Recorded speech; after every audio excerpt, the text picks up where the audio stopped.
Hello guys, this is your friend Naruto Audio Fanfics and we are back with a new fanfic. Which is what if Naruto took responsibility for Asuma's death and chose a path to protect Konoha, Naruto times Hana Inuzuka times Hinata Hyuga times Ino Yamanaka times Tamari times Anko Midarashi, Part 2. And if you enjoy this fanfic then please press the like button and subscribe to my channel for more fanfic like this. And now let's start the fanfic. After dropping Tsunami in Wave Country, Naruto was now seated on the beach contemplating his next target in the bingo book.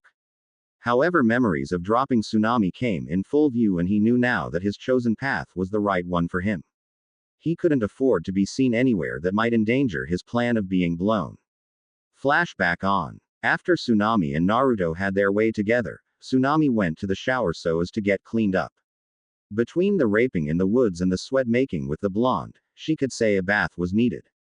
However, as she entered, memories of the one to whom she just had with, be nothing more than a child 3 years earlier. Tsunami, never in her life, saw someone change from child to grown up in just 3 years and this scared her a little bit. When the water came down, though, Tsunami smiled upon being able of doing this yet again. However, because of her savior, she would be able to see her family again and do all the things she most treasured in life. When she got out, she was surprised to see that the blonde was already dressed and wearing his mask, while telling her to speed things up. Tsunami, we have to go. I can't stay any longer than this. I need to be on the move and I need to take you back to Tazuna's house, whispered Naruto, to which the woman nodded and then the two went out of the room. Once Naruto paid for the room, he and Tsunami were on the way to Tazuna's house. After a while, the great Naruto bridge was upon them and Naruto couldn't help but show his surprise at the name while Tsunami giggled. I told you are our hero, Naruto. My father dedicated this bridge to you in sign for your efforts in beating Gato as well as returning light into Inari's eyes, thus the villagers. Come, our house is no longer where you thought it was, shouted Tsunami, to which Naruto complied and followed the woman to Tazuna's house. Tsunami, when we are inside, please don't tell Tazuna or Inari who I am, said Naruto, earning a look of surprise from the woman who didn't see that coming. Why not? Inari would be thrilled to see you. What's the matter? Asked Tsunami, though shocked by hearing what Naruto said to her. I can't let your family be submitted to interrogation just so that my enemies can find me and trust me, they have eyes everywhere, said Naruto, to which Tsunami sighed but complied with the request. When the woman knocked the door, Tazuna was the one who answered and immediately hugged his daughter. Tsunami-chan, you're home. I was so worried about you leaving. Was your trip okay? Who is this fellow with the mask? Is he a ninja? Asked Tazuna, to which Tsunami responded. Unfortunately, father, a missing nin captured me and tried raping me. This hunter nin here saved me and brought me back here, said Tsunami while pointing to Naruto, who in turn, turned to study the drunk in front of him to see if he would be able to recognize the blonde. Tazuna looked at the man and hugged him while screaming words of appreciation over and over. Tsunami-chan, I'm sorry, but the next time you travel, I'll be calling Konoha for an escort mission. We can't let that happen again. Ah, Hunter Nin, don't you want to come in and have something? Asked Tazuna, showing his hospitality, to which Naruto waved it off. No thanks, Tazuna-san, I believe I would be interrupting your privacy. Also, I have some business to attend to, said Naruto, to which the old man nodded and said his goodbye to the shinobi. Naruto greeted everyone goodbye and fixed his eyes on Tsunami to say a silent thank you, to which the woman acknowledged and nodded in response. Flashback off. Naruto was able to recognize some people looking at him in suspicion while in Wave, so he needed to vanish. After that, he appeared on the beach and took his bingo book for his next target. Using a red pen, he made a huge cross on Nara Shishio's page indicating that he was already killed, thus moving on to the next page. C-ranked missing nin called Makoto Shinji was banned from Konoha because of the murder of his genin comrade on a mission near T Country. At the time, Shinji blamed the enemy for casting a genjutsu on him, thus manipulating him to kill his comrade. However, according to the report made by the responsible Junin at the time, stated that no genjutsu was ever casted, and thus eliminating the man's only line of defense. As for his location, his last whereabouts were near Suna village, where he tried establishing himself within one of their villages. I think I'll pay a visit to Gaara, maybe he has some information about the man. thought Naruto as he got up and left Wave Country by once again passing through the bridge that was nominated after him. Even though if it wasn't for Kakashi, Zabuza would have killed all of them without even breaking a sweat. However, there was something he wouldn't ever say it to the Silver Man's face. After stepping his foot on Fire Country, he picked up a map and draw his trip to Suna. From where he stood, he would have to cross the entire Fire Country, then passing by River Country, thus enter the desert that is Wind Country. After a day, perhaps a day and a half, he would reach the hidden village. Remember that you're not supposed to be seen, so you'll need to contact the cage without anyone from the village seeing you, advised Kyuubi, to which Naruto nodded and thought. I know that, I'll just have to figure something out when I arrive there. Wind Country is very big. I'd be searching for Shinji endlessly, thought Naruto, to which the Kyuubi turned to think. Presenting yourself as a hunter nin from Konoha would draw suspicions, however if you try getting in by using henge then I believe it's safer, said the fox.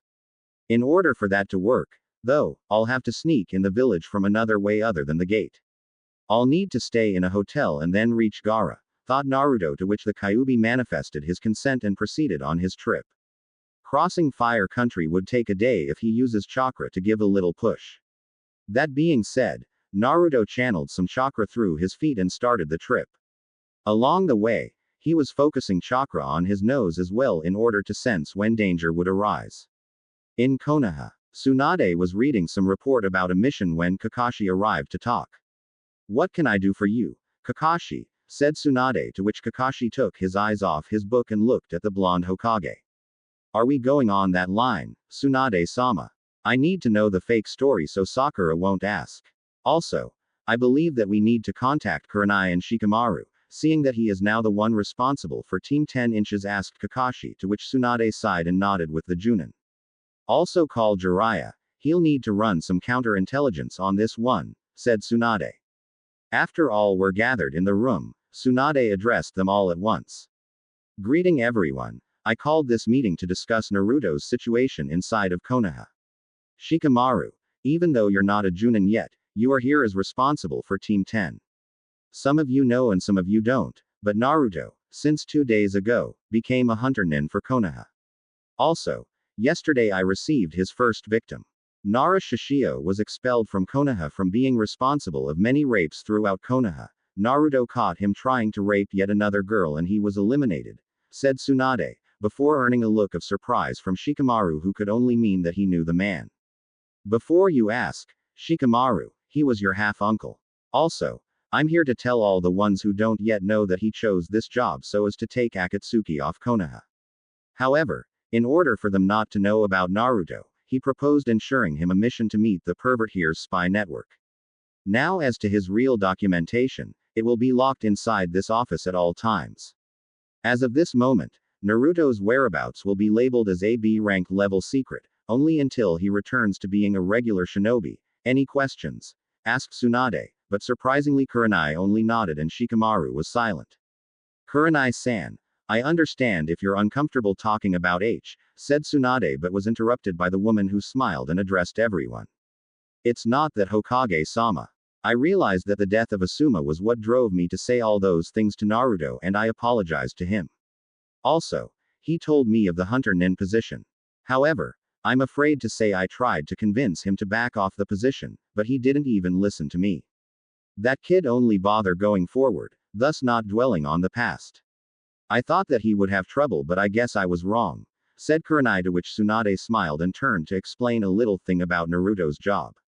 Only for your knowledge, I'll be explaining some aspects of Naruto's job. First, Naruto received 2 books, one being the bingo book of our missing nins and another that all hunter nins and anbus have it as well, that is a gathering of missing nins from all of the elemental nations. His targets are the one from the bingo book and he receives the reward that anyone would receive by killing the man. So far, Naruto is on the C-ranked pages, thus killing only the ones he can beat. After a while, he'll start taking on B-ranked, then A-ranked. However, I intend to revoke his hunter nin license when he reaches the S-ranked ones. As of right now, only 3 ninjas are listed as S-ranked missing nin and those are Uchiha Sasuke, Uchiha Itachi and Orochimaru, said Tsunade, to which Kakashi nodded, and this time Jiraiya moved in. I wouldn't agree with you on this point, Tsunade-hime. You forgot that you're not talking about Naruto anymore. This new being has the body of Uzumaki Naruto, but the mind of both him and the fox, thus he is now proficient in fighting against any type of enemy. My guess is that the fox wouldn't want a weak vessel, so he will stop at nothing to bring Naruto into shape in order to battle against the S-rank level missing nins. According to Naruto himself, he used the 2-month training in order to improve his Fudan affinity and also learn the Kaden affinity that is peculiar to the fox. Also, I found that Naruto was carrying a katana, so Kyuubi must be teaching him a kenjutsu style that could help him. Now, I'll be running some counterintelligence and be constantly filling his mission report with fake locations of my spy network. This way we'll be able to keep Akatsuki from capturing Naruto and also find who is spying for Akatsuki, within these walls, said Jiraiya, earning surprised looks from Kurenai and Shikamaru. How can you know that someone is passing information to Akatsuki? Asked Shikamaru, to which Tsunade chose to answer. We have reasons to believe that Akatsuki is receiving information regarding the village's situations. It was strange how just after Konoha was victorious after the sand invasion, Itachi and Kisame was here and tried to capture Naruto. Also, Jiraiya's spy network warned him about Akatsuki mobilizing towards Fire Country after leaving Kumo, where they managed to capture the two-tailed Jinchuriki. We don't know if Orochimaru also has a spy inside Konoha as well, but we are sure Akatsuki has one and we'll use Naruto's fake mission in order to find him, said Tsunade, before earning a nod from Shikamaru. Tsunade-sama, how did he go on his first one? I mean, although I wasn't around much, he's still my student, asked Kakashi with his head down, to which Tsunade recognized it as guilt. Kakashi, I don't know if you'll be proud of him or disgusted, but according to the hunter nin in charge of the program, Naruto severed the man's head by using his sword, also he was admired by the clean cut of the man's head. To a hunter nin, Naruto was efficient, to a human being, I would say he was vicious, said Tsunade, to which Kakashi nodded. I'd say he was more human than you think, Tsunade-sama. As you said, Shishio was raping someone when Naruto caught him, so he had it coming. Naruto doesn't kill just for the kill, at least from what I know of him, said Kakashi, to which Tsunade nodded. I just hope you're right, Kakashi. Being a hunter nin for so long can really change a man, and even though the missing nin deserves punishment, a hunter nin won't take anything to consideration and just kill him should the opportunity arise, said Tsunade, to which everyone nodded except Shikamaru. This was the path he chose by himself for himself. Maybe he'll become a vicious killer, maybe he'll become the only capable of dealing against our toughest opponents. It's too troublesome, but as Kurenai-san said so herself, Naruto only looks forward and won't stop at nothing so that his goal, whatever that is, can be fulfilled, said Shikamaru, once again receiving nods from the group. We all hope so, Shikamaru, concluded Jiraiya. With Naruto back to the hunter nin, he was already half away from reaching River Country, so he decided to take a rest. While resting for a bit, Naruto was considering his next step for training. Even with the 2 months training, he knew he could take a B-level missing nin, however A and S ones were obviously 10 times as tough, so he needed to train and gain more knowledge.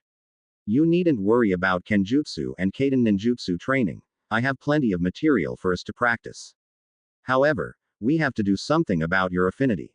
As of right now, I believe you have the equivalent of Fudan chakra control as of Asuna Chunin. You need to be on pair with a Junin in terms of skill to be able to beat a ranked missing nins. Maybe you could ask this Gaara person if we would share some exercises or at least 2 high-leveled Fudan techniques, told Kyuubi, to which Naruto nodded but was somewhat uncomfortable with simply entering and asking for the Kazekage to share his village's secrets, thus sending the impression of espionage. However, he thought that asking wouldn't hurt to ask. After 30 minutes have passed, Naruto got up and continued his trip. While traveling, he was considering the last time he was in River Country and the time Gaara was captured by Akatsuki. He knew that River Country was famous for its hot springs. So he would find a hotel near one and simply relax a bit, even if he has to do it under a henge. A couple hours later, he was crossing the border of River Country and out to find a place to stay for the night. Camping outside was out of the question, since he, then, needed to be on guard for possible threats and wouldn't be able to rest at all. After finding a hotel with hot springs, Naruto asked for a room. Quickly shutting the drapes, so as not to call attention, he took his mask off together with his clothes so as to take a nice long bath. He let go of the idea of joining the hot springs simply because it would be extremely tiring to use henge, thus not being able to rest.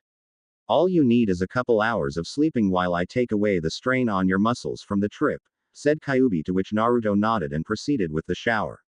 After that, he summoned some sleeping clothes and just let his eyes slowly close as he got accustomed to a nice bed. The next day, Naruto woke up and without further delay, he changed into his hunter nin clothes and checked out of the hotel, not even bothering to have breakfast. Quickly finding a dango stand, Naruto bought a few and eat while on the way to Wind Country. Unfortunately, Naruto wasn't aware of how large River Country actually was, so he couldn't know how much time he would take to cross the country. However, he knew that he needed all his rest to cross the desert and reach Suna, so he chose to find another place to stay near the border between River and Wind Country. Take your time, Naruto, and let's get some practice before you proceed with your trip. Find an open and secure place. When you find it, summon 10 clones to learn a new Kaiden jutsu that I remembered seeing it once. Also, I'll be adding 5 more pounds on each of your limbs, so it will be Kenjutsu training combined with strength and speed as well, said Kyuubi, to which Naruto at first complained, however he complied in the end since he would have to see a place at the end of the day anyway. Right, now that you found the place, the jutsu is called Kaiden Kasumi Enbu no Jutsu, Fire Style. Mist Waltz Jutsu, and what it does is create a large combustible mist that when in contact with fire, it will ignite in an explosion. I'll send the hand seals sequence through your brain and some explanations for you to practice on, however this jutsu must require some flame to ignite, otherwise it won't do any good, said Kyuubi, to which Naruto complied, thus summoning the needed clones to perform the technique. Now, it's time to raise the weights a little bit, said Kyuubi. After the process was completed, Naruto kneeled down a bit because of the extra weight and slowly lifted. When he got accustomed to the weight, he took his katana and traveled through the katas that Kyuubi taught him. While he was doing that, the clones were trying the new jutsu, however none of them were getting even closer to perfecting the technique. One clone did manage to blow a thin layer that resembled combustion mist, but other than that no such luck. For this jutsu to work, you have to do the seals perfectly and then gather the most amount of air inside your lungs as you can and simply blow it, said Kyuubi as he instructed the clones to try it once again. While the clones were going at it, Naruto was dancing with his sword as he viciously slashed through every single imaginary opponent that went to face him. By now, Naruto's proficiency with the sword was enough to be a Chunin level, however in order for him to become a Junin in terms of skill with the sword, experience would be the only training method available. After a while of slashes, Naruto stopped to rest a little bit and looked at his clones when suddenly a huge combustion mist appeared from the mouth of one clone and the other threw an exploding tag in it, thus creating a rather large explosion in front of the clones. Jutsu mastered. Naruto. Now rest for 10 minutes and then let's head to the desert, ordered Kyuubi, making Naruto snort at the fox for acting like he was the boss or something like that. You'll learn to respect me, pathetic imbecile. I'm teaching you all these and I expect that you treat me with respect, shouted Kyuubi, to which Naruto sighed and explained to the fox. Never had I disrespected you, Baka Kitsune. It was just that the last thing you said sounded more like an order, thought Naruto, to which Kyuubi ignored and cut off the link, leaving Naruto to talk to himself. Ignoring the fox's bitching, Naruto rested for a little while and then got up to head towards Wind Country. On the way, Naruto was considering how he could improve the control of his Fuden chakra, since he already made the 2 exercises required for being able to perform Fuden ninjutsu. Why not controlling the air? Asked Kyuubi as embarging in Naruto's thinking. How can someone control the air? There just isn't possible, is it? Thought Naruto as in wondering if Fuden users could somehow manipulate the air molecules to the point of molding it. A few ancient Fuden users in the past were able to control the air to an extent, but I never put my hand in this, because it's not within my elemental limits. Nevertheless, imagine the possibilities of being able to control the air. You can make the air thicker by adding chakra or make it lighter where you can flow. You could also control it to the point of being able to increase air pressure or even gravity if you concentrate hard enough, mumbled Kyuubi some of his knowledge, to which Naruto smiled at the prospect of being able to do such a thing. However, as you know or do not know, Air molecules are consisted of oxygen and hydrogen, thus being the molecules that, while together, generate water. I believe that the Nadaime Hokage was able to use Suiten ninjutsu just by using the air molecules, thus generating water. I don't know if you have to learn Suiten manipulation in order to be able to control air, thought Kyuubi, to which Naruto asked a question. If what you're saying it's right, then I wouldn't need to worry about hydrogen, since my interest wouldn't be generating water. My interest would be to control the wind that travels throughout the air, thus don't need to gather air inside my lungs, thought Naruto, to which Kyuubi nodded. You are on to something here, Naruto. If you were able to use the wind around us instead of gathering it in your lungs, then the attacks will be much faster and precise. Not to mention that chakra won't be an issue here since you got plenty to use, said the fox. Well, what can I do to sense the wind around me, then? Asked Naruto before hearing the noise of the fox, thinking. You pathetic humans can't feel it like I do, otherwise your control would much better by now. You'd have to try meditation. Only by closing your eyes and relaxing your chakra flow, can you sense the wind passing by. However, to attain such form of relaxation, you'd have to be patient.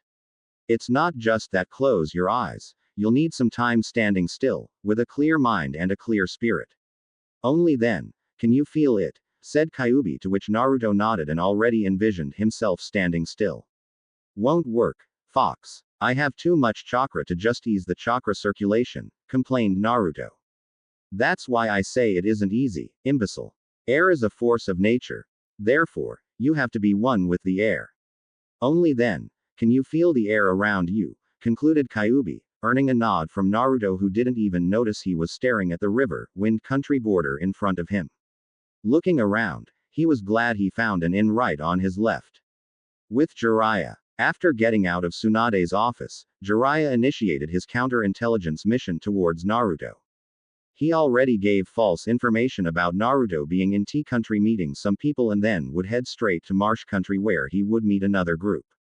However, Jiraiya wasn't counting on Naruto actually being where he informed. Being that, he summoned Gamakichi in order to see where the Gaki was located right now. Hey, where's bro? Why do you summon me, pervert? Shouted Gamakichi as he looked down at the Sannin. Gamakichi, just like Naruto, grew up and now stood a great 20 feet of height. Of course, that didn't mean Jiraiya wasn't offended and found the lack of respect to be rather infuriating. You better treat me with respect, Gaki, or else I'll tell your father, shouted Jiraiya as he crossed his arms.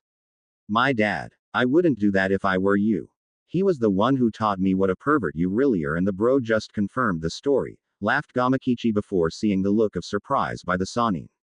Forget about that. I need you to inform me of Naruto's whereabouts.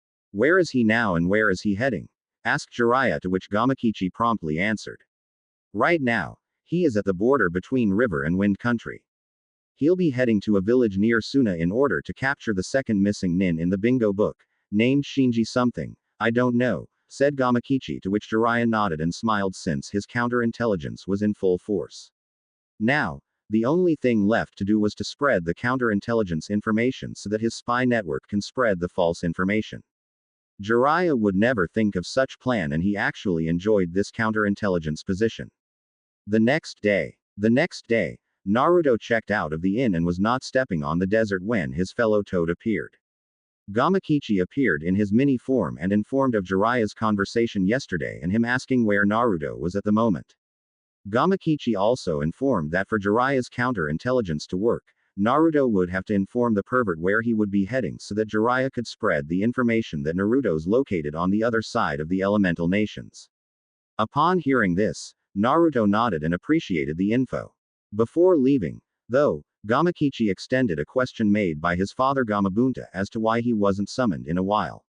Naruto, then, informed that because of his identity being a secret, summoning the Toad boss would ruin everything. Naruto, then, assured Gamakichi that once he has the ability to face Akatsuki, he'd summon the boss. Satisfied with the answer, Gamakichi vanished, thus leaving Naruto to begin his travel towards Suna. The desert was tricky to pass by because of some sandstorms that seems to appear out of nowhere. However, as he traveled, Naruto channeled chakra through his ears in order to hear some loud manifestations of wind so as to know when a hurricane is coming his way. He remembered the last time he went to the place and figured that it would take at least 2 or 3 hours before the village is visible. After a while of traveling, Naruto stopped to see the valley where the village was located right in front of him. Focusing chakra through his eyes so as to see any traps that may pinpoint his location, Naruto frowned as his eyes caught sight of several seals in front of him which could only be chakra detection seals or a trap of sort to catch the infiltrator. For you to be able to pass these seals undetected, you'll need some teachings in the art of Fuinjutsu, Naruto.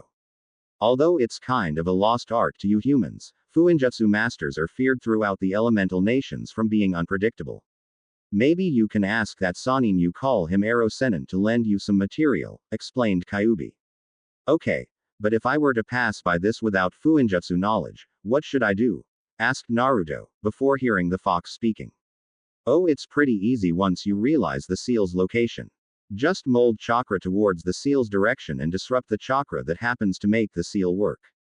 It's kind of like dispelling genjutsu, however, instead of disrupting the flow of chakra all over your body, you'll have to focus on a certain point, say the seal, taught Kyubi, to which Naruto turned to think about it for a moment. The blonde was beating himself right now over not worrying to learn more about disrupting genjutsu when he could, and now he had to improvise. Reaching a conclusion, Naruto sighed and started counting how much seals there were to be dispelled. When he counted the last one, he was surprised that only 5 of them were positioned on this side of the valley. I don't think they'd realize that someone would enter the village through the top of the valley.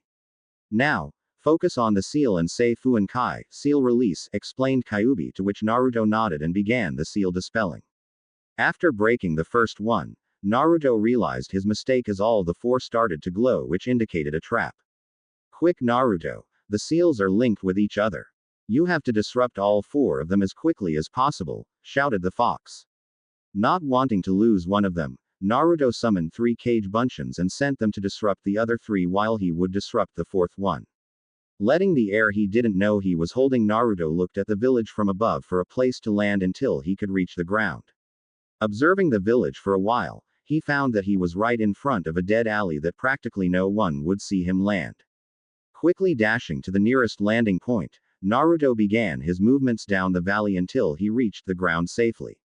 Looking around for any shinobi or kunoichi that could spot him, he found that no one was around. He could say he was lucky to spot a hotel nearby, but considering what he's been through his whole life, luck wouldn't be the word to describe it. So, he went into the hotel, while in a henge, and picked up a room. After he entered the room, he went to the balcony and turned to investigate the distance to get to the cage tower undetected. He knew that Gaara was a night person from not being able to sleep when Shukaku was inside of him, so he knew he could sneak into the tower undetected at night and have a nice conversation with his friend, the cage. At night, looking at the village at night, he was surprised to see quite a lot of shinobi doing some patrols around the village, however he knew the reason to this. Deidara of Akatsuki was able to pretty much approach the cage tower without anyone seeing him, so Gaara must have tightened security so that no one can come in here. Foxes are the most cunning of animals, Naruto. Why do you think you were able to get in placed undetected or escape Junins and Anbus before starting to learn about being a shinobi? Said Kyubi, to which Naruto nodded and turned to leave the building and charged towards the cage tower. As Naruto quickly dashed around, avoiding security, he found that the ones doing patrol wasn't all experienced since they only turned when Naruto was already far away from such place. However, because of this being like second nature to him, Naruto didn't need any chakra, therefore, being quite difficult to detect his presence, except by actually seeing him. After a while of evading security, he was now in front of the cage tower. Looking up, he jumped towards the roof in order to reach Gaara's office through the window. Landing on the roof presumably unseen, he was surprised to see that Gaara was in front of him with his arms crossed. So much for infiltration, thought Naruto as he looked at his friend. What are you doing here, Naruto? Asked Gaara with a monotone voice, to which Naruto lifted from the ground. I wanted to talk to you for a little bit. Mind giving me a minute of Akage's time? Asked Naruto, earning a simple nod from Gaara. After Gaara nodded, began explaining what happened since they last seen each other and his decision towards Akatsuki. Upon hearing this, Gaara was actually surprised for the first time in his life. However, he let Naruto continue his story so that afterwards he could ask questions. When Naruto finished saying that he was after Shinji, Gaara lifted his eyebrow at the mention of the name and told that Suna was after this man as well. To say that Naruto was surprised it would be an understatement. He thought about talking to Gaara about the man for some information about his more precise whereabouts, but never would he guess that the man was wanted in Suna as well. In Konoha, he's considered a C-level missing nin. However, I have the feeling that he's more than that, since you guys want him too. What did he do to earn Suna's trail? Asked Naruto, to which Gaara crossed his arms and turned to answer. Shinji broke in recently and stole one of the village's most precious scrolls. The scroll was created by Nadaime Kazekage, who was a legend in wind manipulation. Some said that he could control the air, but that was never proved since none of the enemies he presumably used lived to tell. The scroll related the third exercise needed to fully manipulate Fuden ninjutsu. Since you're hunting him, I'll come with you since the scroll is Suna's possession, and quite frankly, I'm quite bored with doing paperwork all the time, said Gaara. Do you happen to know where he is, then? Asked Naruto, to which Gaara nodded. However, Gaara was already forgetting something and extremely important about the blonde's presence. Gaara forgot that Naruto didn't enter through the door, nor was he escorted here, which meant that he sneaked in. Yes, I know where he is, however I'm not sure as to why and how you were able to reach this place undetected, said Gaara before seeing Naruto scratch his head in annoyance, indicating that he didn't have much of a choice, which he in fact didn't. In case you didn't listen, I can't be seen by anyone, so I had to sneak in without anyone seeing me. As to how, I'll leave it up to you to figure out, mumbled Naruto as he shrugged his shoulders as in not his problem, earning quite the angry face from Gaara, which resembled that of Shukaku. Okay, I'll tell you. First, I entered the village from the top and then dashed towards the non-populated area of the village. After that, I hid inside a nearby hotel and waited for night to appear. When said time approached, I came here without any of your guard noticing me, explained Naruto as though it was the simplest thing in the world. However, the Kazekage wasn't so thrilled since his village once again suffered a breach in security, which meant that no matter how much trouble he had coming up with a solution to this problem, once again one man was able to sneak in and once again reach the Kazekage's office without anyone noticing. Naruto, after noticing that Gaara was in deep thinking, sighed and turned to question the man about the missing nin. Naruto, I'm afraid I won't be able to guide you through this hunting because of your little breaking in. So, I'll be asking you a favor and return the scroll that is rightfully Suna's possession, asked Gaara, to which made Naruto think. I'll do it. Also, seeing that my affinity is wind, I am in need of further perfecting such manipulation. I've already done the 2 exercises needed, but I know I don't have what it takes to fully control it. Could you offer me some advice? Asked Naruto, to which Gaara turned to think. Being the wind shadow of his village, he was well aware of how Fuden ninjutsu worked and how could a person increase its control. However, such information would be limited to Suna, thus sharing with the blonde would act as treason. Sorry Naruto, but such information is considered Suna's secret, thus I can't reveal it. I'm well aware of your problem with your new Fuden technique and how much pain was caused, since every aspect of Akatsuki is shared between the villages. So, I can't help you, said Gaara, to which Naruto nodded as in dismissing the issue. Okay, just tell me where the guy is and tell me where and who should I deliver the scroll, asked the blonde before seeing Gaara vanish for a while and then appear. This first scroll contains the map of the man's location. After you retrieve the scroll, just send it here via summon, as I'm sure you have a contract with the Toads, said Gaara, earning a nod from Naruto, who in turn said his goodbye and jumped back to the ground in order to leave Suna through the same way he entered, thus leaving Gaara to analyze the blonde's escape for future references regarding security. With Naruto. After getting some safe distance from the village, Naruto looked at the map in order to find Shinji's location and perhaps the scroll containing Fuden ninjutsu training. Looking at the direction needed, he stored the map inside his weapon holster and charged towards the destination. It wasn't long until he stood in front of what appeared to be a deserted village in the middle of the desert. According to the bingo book, the man was quite proud of a peculiar line of cloth that consisted of a vest that resembled a Konoha Chunin vest, although in black color. However, upon looking at the handful of people that appeared on the streets, Naruto sighed, seeing that the man wouldn't simply be walking around, waiting for someone to kill him. After all, he isn't a missing nin for nothing. Another aspect of the job of being a hunter nin is understand what a missing nin thinks, what he does to stay out of trouble and what he doesn't.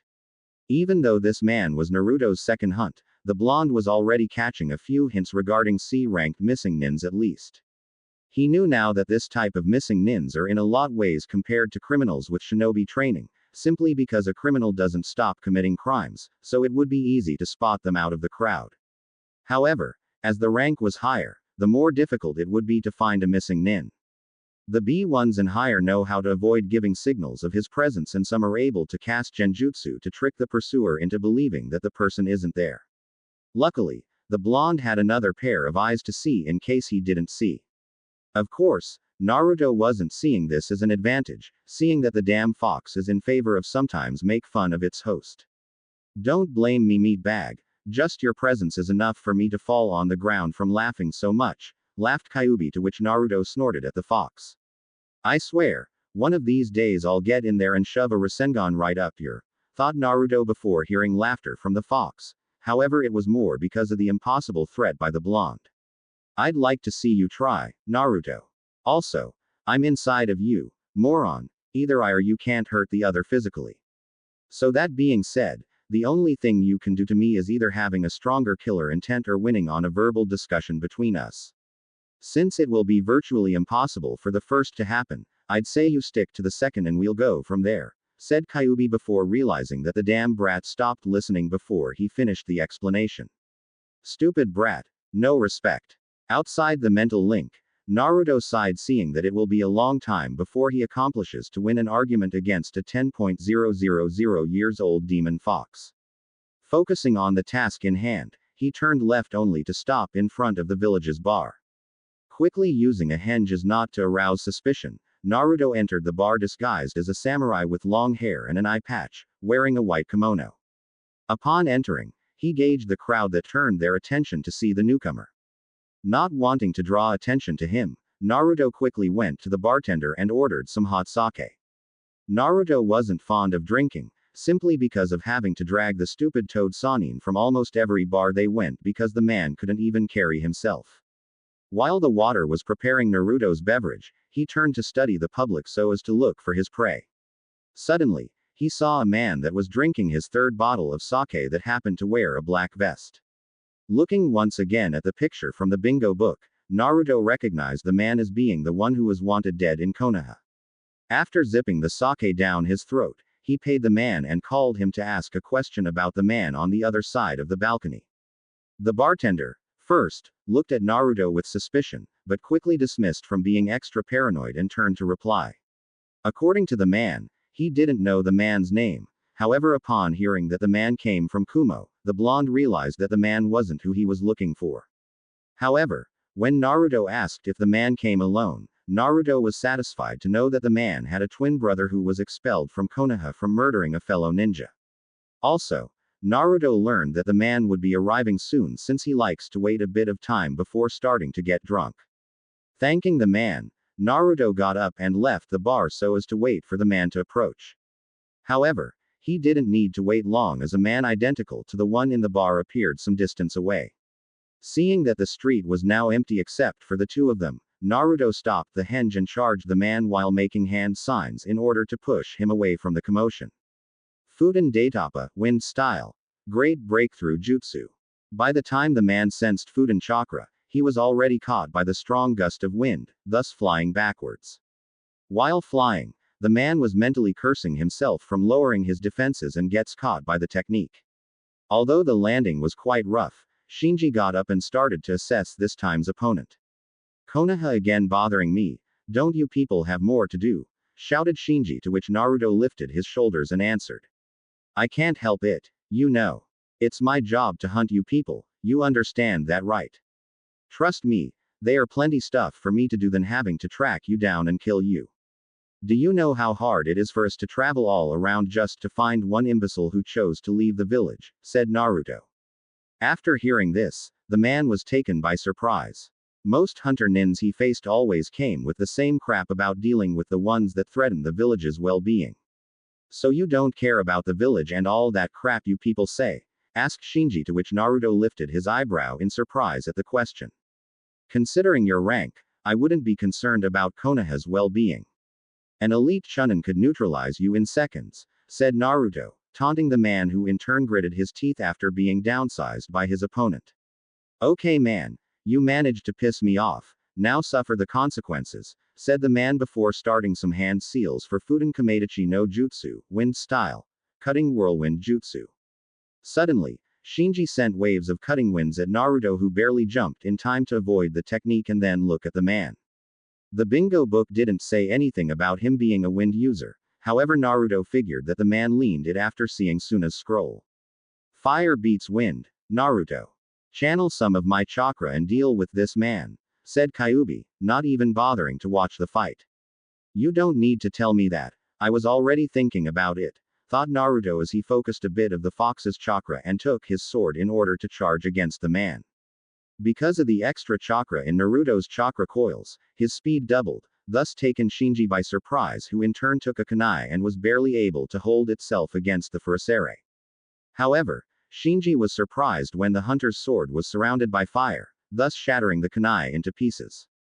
Taking advantage of the man's surprise, Naruto landed a powerful kick on the man's chest, sending the man flying. While the man was flying, Naruto took the time and started the long series of hand seals needed for Fuden Suido no Tatsumaki, wind style, tornado tunnel jutsu. Although the attack landed, Shinji, at the last minute, switched places with a nearby rock, thus evading the attack and appearing side by side with the hunter. Fuden K's no Yaiba, wind style, wind sword jutsu.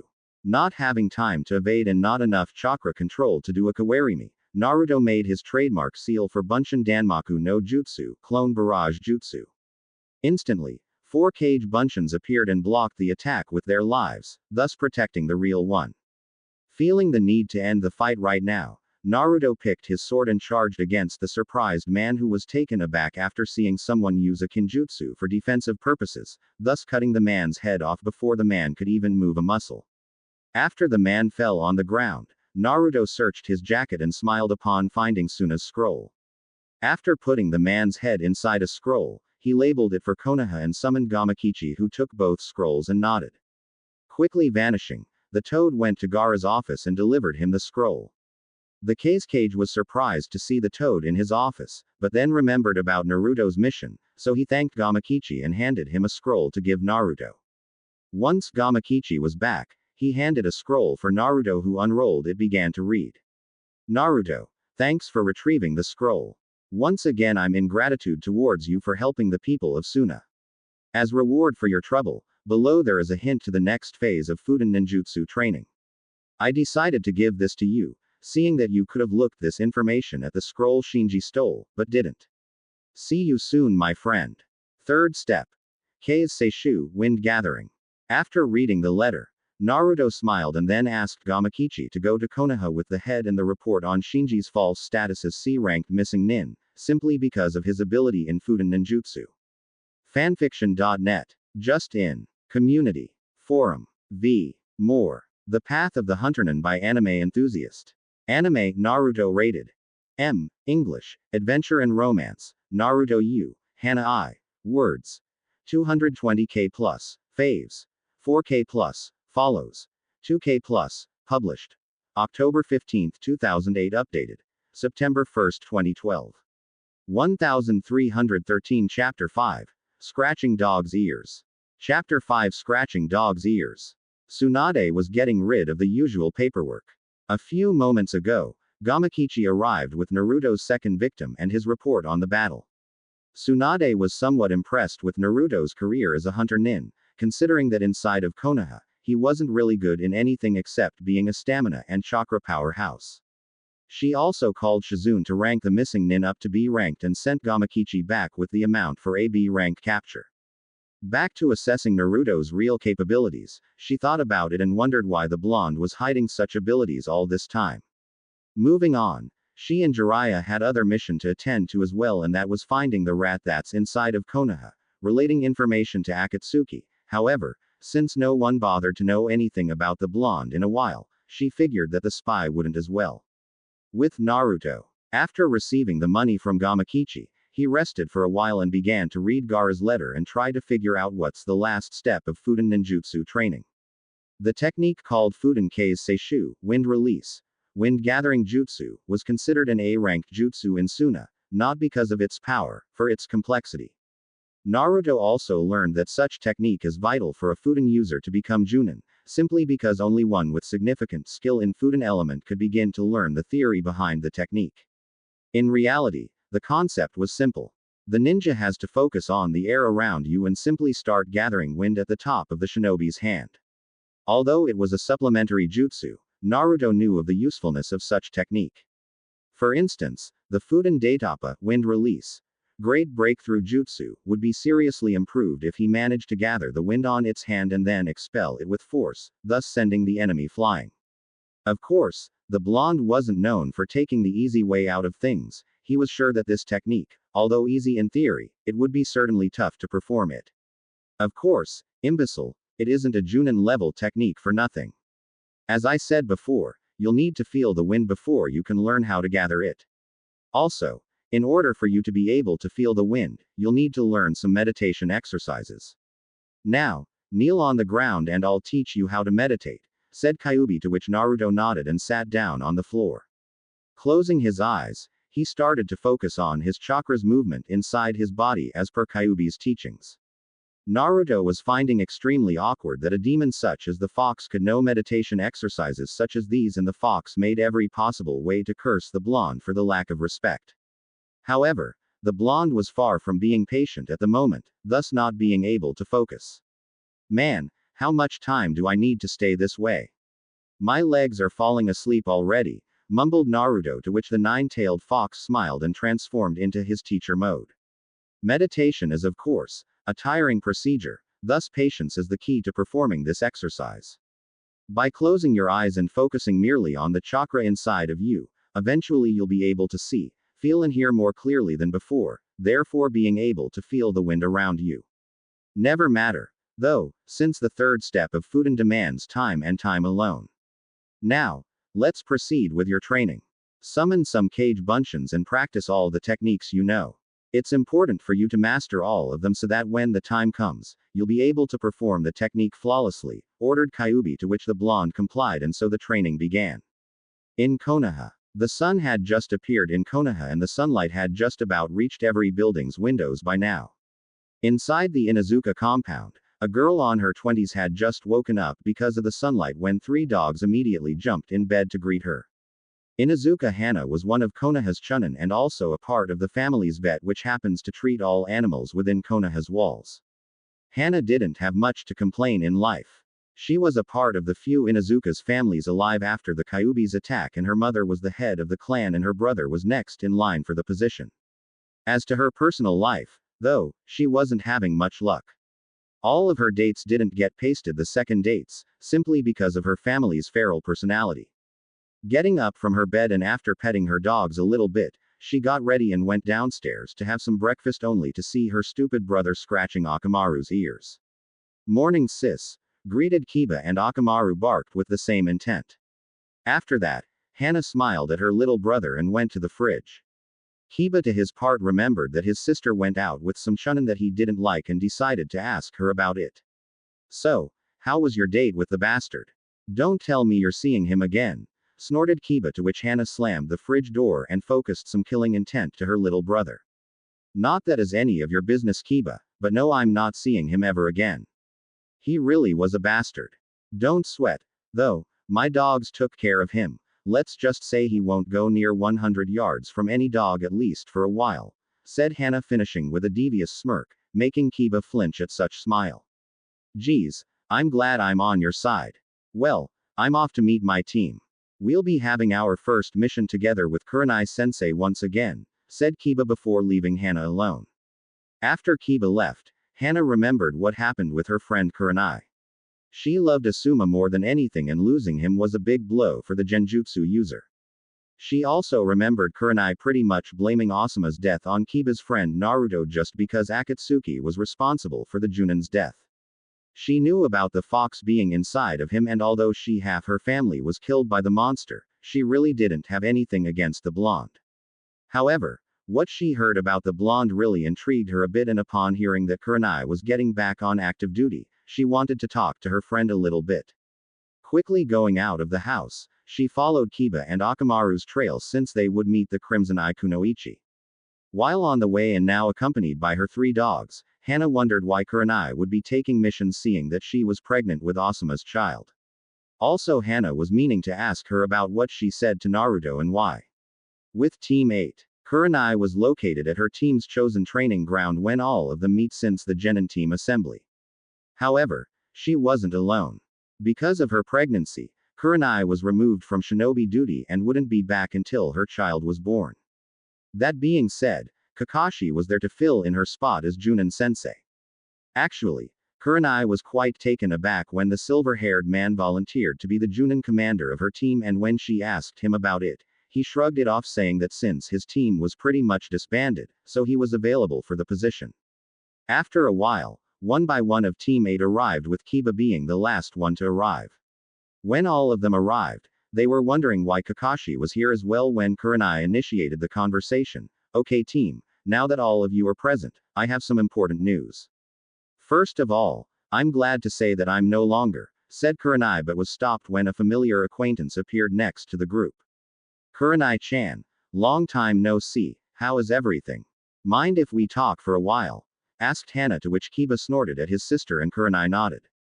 Okay. Kakashi, why don't you explain to them while I discuss with Hana-chan here? Asked Kurenai, to which Kakashi nodded and turned to his new team. Looking at them, Kakashi sighed, seeing that while his team was disbanded, this one seemed to have great team abilities and have done well in missions. Well, Team 8, as I'm sure you do or don't know, Kurenai-san is off active duty because of her pregnancy, therefore I'll be filling her shoes as Junin sensei for Team 8. Everything will be the same as it was with Kurenai, although we will be adding another type of training aside from the already existing ones you 3 already performs. Any questions? Asked Kakashi, to which Hinata lifted her hand and turned to ask. Kakashi-sensei, what about Naruto-kun and Sakura-san? Asked Hinata, to which Kakashi sighed once again and explained to the team. Due to a shortage in the hospital staff, Sakura was transferred there to help them for a while. As to Naruto, Jiraiya-sama is training him in information gathering and also introducing him to Konoha's spy network.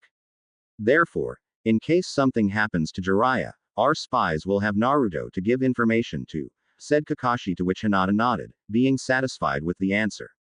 Next, Kiba lifted his arm and proceeding with his question. Kakashi-sensei, what can you tell about this other training of yours? And why didn't Kurenai-sensei ever talk to us about it? Asked Kiba. You 3 will be learning how to perform elemental ninjutsu. Kurenai-san was about to initiate this training with you guys, but with the death of Asuma, she wasn't able to, said Kakashi, to which Kiba shouted his enthusiasm and threw his hands up to the air, earning a smile from Kakashi, who imagined a certain blonde kid doing the same pretty much every time. Kakashi somewhat found Team 8 similar to his old team in terms of behavior. Kiba was like Naruto in expressing his enthusiasm, Shino was stoic like Sasuke, and Hinata was like Sakura in terms of fawning over someone. With Hana and Kurenai, after leaving her team to Kakashi, Kurenai and Hana entered into a wild discussion about her overcoming the death of Asuma and how the crimson-eyed Kunoichi treated the demon container. Hana was surprised upon hearing straight from the horse's mouth just how Kurenai pretty much blamed everything on Naruto and how Naruto himself acknowledged said guilt. Hana was also surprised by hearing from Kurenai what Naruto said about himself and Kyuubi sharing his physical body and that he took the responsibility for everything that the fox did. Kurenai wanted to tell Hana about Naruto being a hunter nin, however seeing that the Inuzuka Kunoichi was just a chunin, she couldn't be privy to a B-ranked secret, however that didn't keep Kurenai from telling Hana about how much what the boy said to her and that he was the one responsible for her getting over Asuma's death. According to Kurenai, the way in which Naruto strives to overcome all adversities in life and overcome them was what helped her get over Asuma's death. After a while of talking, Hana said goodbye to Kurenai and she went off to her clinic where she takes care of Konoha's pets. After seeing the Inuzuka girl leave, Kurenai wondered why Hana was so eager to know about the blonde, but shrugged it off, assuming that Hana was just plain curious as to what transpired her outburst at Naruto. Returning to her team, She heard Kakashi explaining some aspects of elemental training and how a ninja can find out which element he or she is aligned with. When she arrived next to the group, she apologized for not being able to train them for the time being and said to them that although a bit lazy, Kakashi was an elite Junin, thus being able to pass on some of his knowledge to the team. With Hana. After Hana left the training ground, she charged towards the vet clinic. However, thoughts of the blonde kept appearing inside her brain for reasons yet unknown to the girl. She wanted to know more about the boy. Hana only knew of him being the fox container and an acquaintance of her brother. Normally, she would shrug it off, seeing that Naruto was just another one of many she knew in Konoha. However, it was quite obvious that Naruto wasn't just anyone. Aside from jailing the nine-tailed fox, Hana knew that the blonde grew up without anyone to guide him. That thought alone impressed the girl. She often imagined how her life would be if she didn't have a family to learn stuff or to count on in case of trouble. On top of that, Naruto, although a few steps behind in terms of knowledge and social behavior compared to his peers, managed to grow up nicely and almost made into the position of the Chunin on his first attempt when he beat the rookie of the prior year Hyuga Neji and was able to stop a kid named Gaara from releasing the one-tailed demon. Suddenly, a desire to meet the blonde appeared. However, according to Kurenai, the blonde was out there getting to know Jiraiya's spy network and wouldn't come back for a while. Sighing a little bit from not being able to get the enigma out of her mind, she changed the subject for now and she began to think about her schedule and the animals that need care. In River Country, after practicing all of his jutsus, Naruto summoned Gamakichi and invited the toad for a game of shugi and chat for a while. Gamakichi was a little bit surprised but accepted the invitation. While playing, the toad asked Naruto what was wrong, to which the blonde replied by saying that talking to the fox so much would eventually get into his nerves and that it was nice to hear a third voice even it was only during a game of shugi. The toad knew of Naruto's reasons for becoming a hunter nin, and although he understood, it didn't mean that he was okay with it. Gamakichi was to Naruto like Gamabunta was for Minato and Gamaken is for Jiraiya. Gamakichi grew up watching Naruto and eventually came to call him bro. Nowadays, they were now partners in crime, performing numbers of pranks together and even fighting together. Gamakichi was also sad that Naruto wouldn't summon him in the middle of the fight, but after Naruto explained him once again the reason why he can't summon the toads, Gamakichi nodded in understanding. Only two people could summon toads and one of them was Jiraiya of the Sannin. If Naruto were to summon a toad, his cover would be in serious jeopardy. After a while of talking about how things in Konoha are, Gamakichi made the finishing move, winning once again. Damn, Gamakichi, I guess I'll never beat you in this game. I don't understand how you're able to counter my every move, whined Naruto, to which the toad laughed and waved Naruto goodbye, saying that his father was calling him. After the toad was gone, Naruto got up from where he was sitting and started walking back to reach an inn in order to see who was his next target when a messenger hawk suddenly landed on his arm. Immediately after handing the note to the blonde, the bird went up and back to where he came from. Unrolling the little scroll, Naruto saw it was a letter from the hunter nin chief. Recruit. How is the hunting going? I've already received the head of Jishin. Nice work, by the way. This bastard caused a bit of a commotion in Suna as well, huh? Well, he got what he deserved. Now, I have an assignment for you as I said I would do on occasion. Head to a night house called Red Dragon. Inside, you'll ask for a woman codenamed Kira. She is an officer of mine and the one responsible for reporting the mental health of our hunters. Head there and talk to her for a bit. Personally, I consider this irrelevant, but it was the Hokage who issued such rules, so I guess we have to follow. The place's location is on the map below. Reach there as quickly as possible so that she can send your report to me. Best regards, Hunter Nin Leader. After reading it, the blonde put the scroll inside his left jacket pocket and continued to walk towards the place where the leader instructed. I wonder what this Kira looks like, huh, Naruto? It's been quite a while since you last had some fun, he, laughed Kyuubi, to which Naruto sighed since once again the fox was behaving like the pervert he was. There you go, being all perverted like that. But still, I wonder if this examination was issued because of me or it already existed before. The leader didn't approve of such practice, so maybe Tsunade wants to keep tabs with me by assessing my mental stability, thought Naruto, earning a nod from Kyuubi inside the mindscape. Now that you mentioned It does seem strange. Nonetheless, there is also a reason for you to meet this Kira inside a brothel. She must be a hooker in disguise or work there as bartender or something like that. Personally, I believe it's the first one. Hee, snickered Kyubi, making Naruto slap himself in the forehead for even bothering to listen to his perverted companion.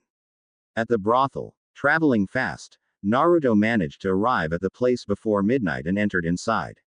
Once in the place, Naruto studied his surroundings for a little bit, since he never stepped foot on a brothel before. For 3 years, he denied Jiraiya's invitations, saying that he wanted to train and not focus on becoming a pervert. But now here he was. Although a little darker than the bar, Naruto assumed that it wasn't much different. Approaching the bar, he ordered some sake and began to scout the place for a woman named Kira. Naruto cursed his leader for not describing the girl, leaving him to go ask around. Also, he knew the woman wouldn't be able to recognize him since he wouldn't enter with the Hunter Nin mask simply because he would be drawing unwanted attention. Little did the blonde know that said woman was seizing him up from head to toe from across the place. Codenamed Kira was a Hunter Nin specialized on gathering information on missing nins and passing on to her peers so that they could hunt them. Kira wasn't much of a fighter, though she earned the position of Hunter Nin from her outstanding tracking and information gathering skills. Kira was about 25 years old, red hair and perfect physique. Upon seeing a person enters that matched the description of her next assignment, she smiled upon seeing the man suspiciously studied his surroundings like he was entering an enemy hideout. She knew that said person was using an advanced henge from barely usage of chakra, however she had to maintain her disguise as well as his next assignment. Walking casually to the bar, she gently landed her hand on Naruto's shoulder, making the blonde disguised as brunette turn around to meet the girl. However, Naruto soon realized his mistake upon looking at said woman's physique, and soon he was bombarded with naughty images courtesy of the fox. Kira found it strange that this character in front of her suddenly stiffened just by looking at her, but seeing that every man that came across her did the same thing, so she proceeded with the mission. Greetings, Death, I'm Kira. As you know, leader sent you here for me to evaluate your mental condition, so follow me to one of the rooms and we'll begin as soon as possible, said Kira before turning and head for one of the rooms. Naruto followed her while mentally berating the damn fox from interfering with his mission. Upon entering in one of the rooms, Kira sat on the bed while waiting for the man who was now walking casually inside the room. After Naruto entered the room, he closed the door and released the henge, revealing his blonde hair, blue eyes and of course his whisker marks, stunning the woman a bit. Kira often complained about having to take care of some scary faces during her time as Hunter Nin, but now that Naruto appeared, she was quite taken aback and wondered what possessed such a man to choose the solitude of the Hunter Nin position. Kira, before beginning your analysis, how long have you been doing this mission? Asked Naruto, to which Kira responded, albeit still stunned by the blonde's looks. I'll be completing 8 years next week. I was a medic nin in Konoha, but I always wanted to go outside the village, so they offered me this job to attend Hunter Nins. Now, we'll begin with your checkup. If you please just take off your shirt so that I can run a couple of diagnostics, said Kira, though somehow the thought of seeing this guy's body was tempting. The woman was by no means perverted, nonetheless she had needs just like anyone else. Naruto, for his part, did as he was told and took his shirt off and stood standing while the girl ran her green glowing hands through his body in order to assess his physical health, but also assess his physical assets as well, while hoping that said blonde wouldn't mind. After a while, she was satisfied with the checkup exam and returned to the bed to write something in a scroll. You are perfectly healthy for now, Uzumaki Naruto. Now, I'll be asking some questions and be analyzing your answer to see if you have what it takes to be a Hunter Nin, okay? Asked Kira, to which Naruto nodded. Okay. First of 3. Why do you become a Hunter Nin? Mind that you have to answer the truth at all times. I can see when a person is lying, asked Kira, to which Naruto sighed, seeing that his answer could cause 2 reactions out of the girl. 1. She suddenly charges with a kunai and kill him, or 2. Just do nothing and proceed with the questions. Due to a Junin called Sarutobi Asuma's passing away because of me, I knew that Akatsuki would be after what I keep inside of me, so I became a Hunter Nin in order to protect the village. As to what's inside of me, I believe you can figure out, said Naruto before waiting for realization to appear and punch Kira with more force than a ton of bricks. Kira was shocked to say the least, seeing that the being responsible for her becoming a medic nin was there in front of her. The woman was 12 when the Kyuubi no Yoko attacked Konoha and was one of the people who helped attend the ones who survived the battle. However, Kira was an orphan at the time, so she didn't have any of her parents killed by said fox. Naruto for his part wondered if the woman would try to kill him, seeing that she was in a lot of thoughts. Sighing, he grabbed his shirt and was about to leave when Kira awoke from her dreams and reached out for the blonde not to leave. Wait, Naruto, I'm sorry, I was trapped in a lot of thinking. Don't worry about me judging you or anything, I just didn't realize you of all people chose such a lonely position, asked Kira, now quickly forgetting about her mission and wanting to know the blonde a little better. Naruto for his part smiled and closed the door. Turning to meet the woman, Naruto began explaining his reasons for leaving and what happened after that. Kira, while listening, was surprised to hear that Kurenai of all people would call him by such names. Although Kira doesn't know Kurenai that much, she knew about her personality and wondered how much the death of this Asuma must have changed the woman's thinking. As Naruto was talking about pretty much his entire life, Kira couldn't help but wonder why the blonde was stoic about. All his life, Naruto didn't have anyone to look after him, and yet he didn't even show any sign of being angry or sad about it. One thing was for sure, though, if his life wasn't enough to snap the guy's mind, Kira was sure nothing would. After Naruto stopped the story, Kira thought about asking some more questions but considered against it. There wasn't any need for it, though. I suppose you're okay. Your physical exam showed no illness whatsoever, and according to what you told me, there isn't a need for psychological exam, said Kira, to which Naruto shrugged it off and turned to leave towards finding a room to stay for the night when Kira once again called him. When Naruto turned, though, his eyes widened for a second upon seeing the woman losing the only piece of clothing that kept her from full. I know for a fact that you are looking for a place to sleep. You can stay with me if you want to, whispered Kira, while gently caressing her body in a manner. I happen to be quite lonely at times, you know, whispered Kira once again, while walking towards Naruto while swinging her hips, thus seducing the blonde. Man, I didn't even need to set out the mood. This girl is something else, said Kyuubi, giggling like a school girl. Naruto for his part was having difficulty holding his urge to just jump on the girl. However, staying quiet wasn't going to improve his situation. Well, I guess I could take on your offer, mumbled Naruto as Kira stopped just inches from his face while using her hands to lift his shirt and take it off and then smash Naruto's lips with her own. Not wasting any time, Kira dragged Naruto towards the bed while on a kissing frenzy, getting ready for the love-making. After landing on the bed, Naruto proceeded to gently massage Kira's body with his hands while listening to the woman's moaning as a result. Kissing the woman again, Naruto started taking off the rest of his clothes, thus being just like Kira. Your body is so warm, Naruto. Would you mind staying on top of me while we're making out? Asked Kira, to which Naruto smiled and took over the control of the situation by kissing the girl while using his hands for caressing Kira's soft. After a while, Naruto moved from the lips to the woman's neck, earning some deep moaning in anticipation by the red-haired girl. Yes, Naruto, this is so good, you just keep it up, moaned Kira while Naruto was blowing her neck with enthusiasm. Being inside a brothel for so long, one could learn several things, and one is getting to know about what man wants in. Kira suddenly flipped Naruto off and landed on top of him before starting to lick his body a while. Going downstairs, Kira smiled upon seeing that Naruto was already in ecstasy. Grabbing Naruto's, Kira began sucking it with intensity, making Naruto send his head backwards from pure bliss. Oh my god, this is nice. You're pretty good at this, said Naruto, to which Kira smirked and turned to ask. You like this a lot, don't you? Why don't I intensify it so that you can appreciate your evening even more with me? Asked Kira, earning a nod from the blonde before moaning from the blowjob. If Naruto was focusing on holding his ground against the girl, he was screwed when Kira grabbed his and simply put in her before beginning the movement up and down. After that, Naruto was out of breath. He couldn't hold on anymore and was going to blow up inside of her until he sensed some chakra usage in there, and suddenly he was all relaxed. Don't worry, Naruto. You won't come until I say so.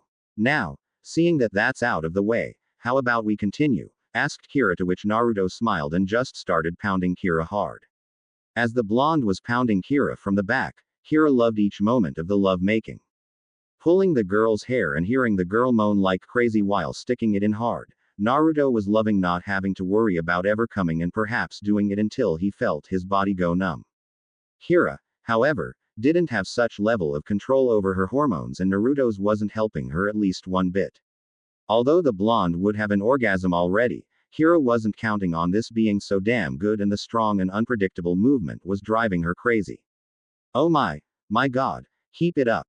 Yes, like this. Oh my god. Naruto, screamed Kira in orgasm before seeing the blonde also begin to lose his cool because of Kira's control over him. Stop. Seeing that the blonde was almost on the verge of blowing up, he took his off and ejaculated all over her body, much to the redhead's appreciation. Afterwards, the blonde and the redhead dressed up and Kira took Naruto to her temporary apartment that she had a couple of miles from the brothel in order to sleep.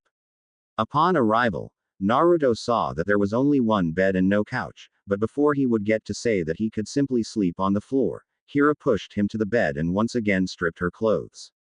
Don't you think you'll leave without we having another go, do you? I want to feel you inside of me again, Naruto, said Kira before approaching the bed and seeing Naruto smile at her. The next day, when the sun appeared, Naruto tried to get up but found that something was holding him down. Upon looking, he smiled upon realizing that Kira ended up falling asleep on top of his chest, which at first took the blonde by surprise since he wouldn't take Kira for a romantic person. Shaking said kunoichi, Kira mumbled some words about hating sunlight and hating whoever was waking her up, making Naruto smile at the girl's antics. Wake up, Kira-san, said Naruto, to which the girl looked at him and immediately jumped off the bed before remembering about what happened yesterday and blushed profusely at how much times they had with each other before exhaustion appeared.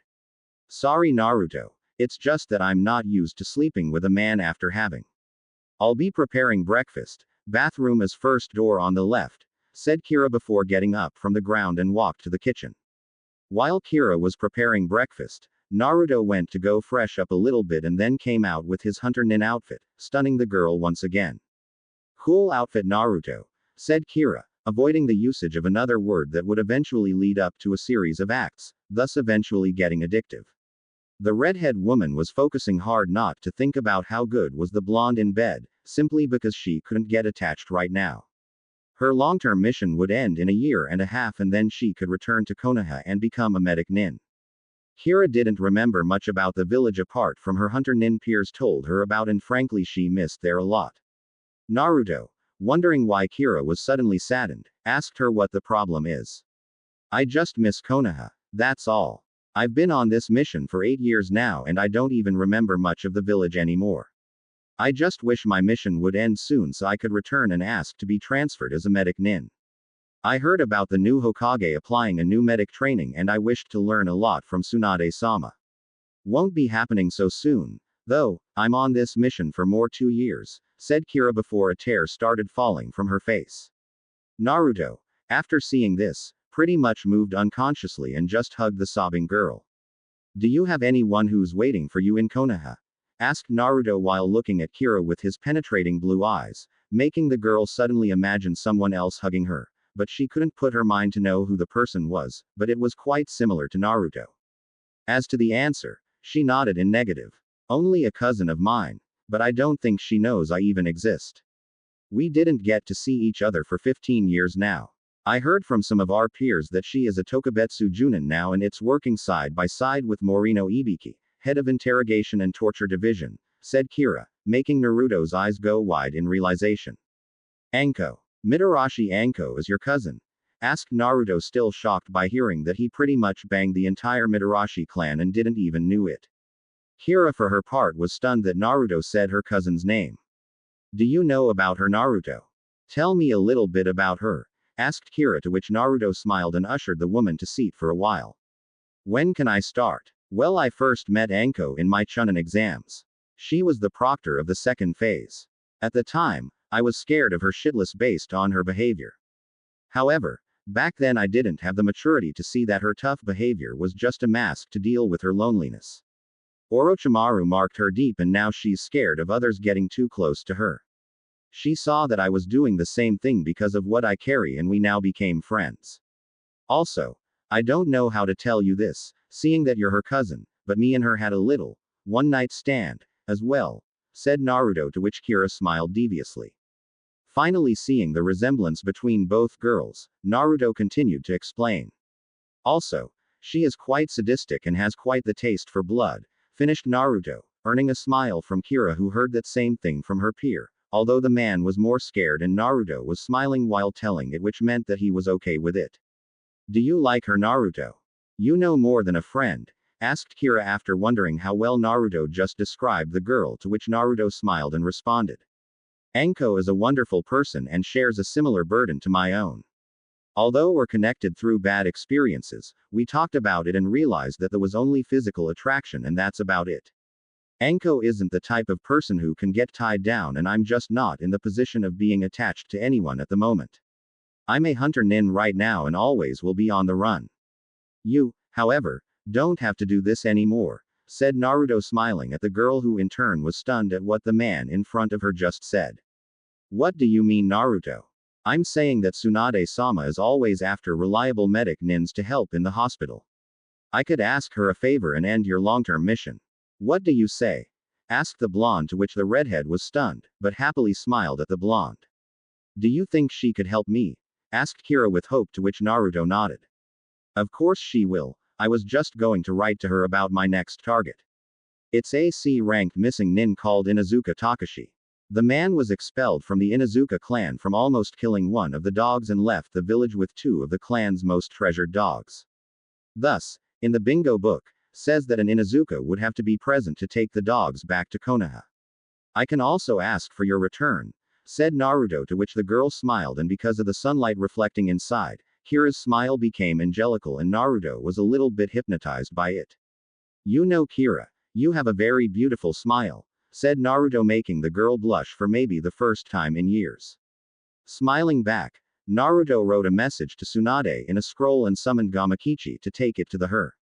In Tsunade's office, the blonde Hokage was reading a medical report when the toad appeared and greeted Tsunade. What's it now, Gamakichi? Another head?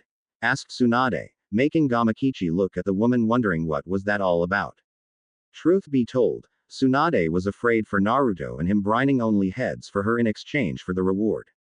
Geez lady, what's wrong with you?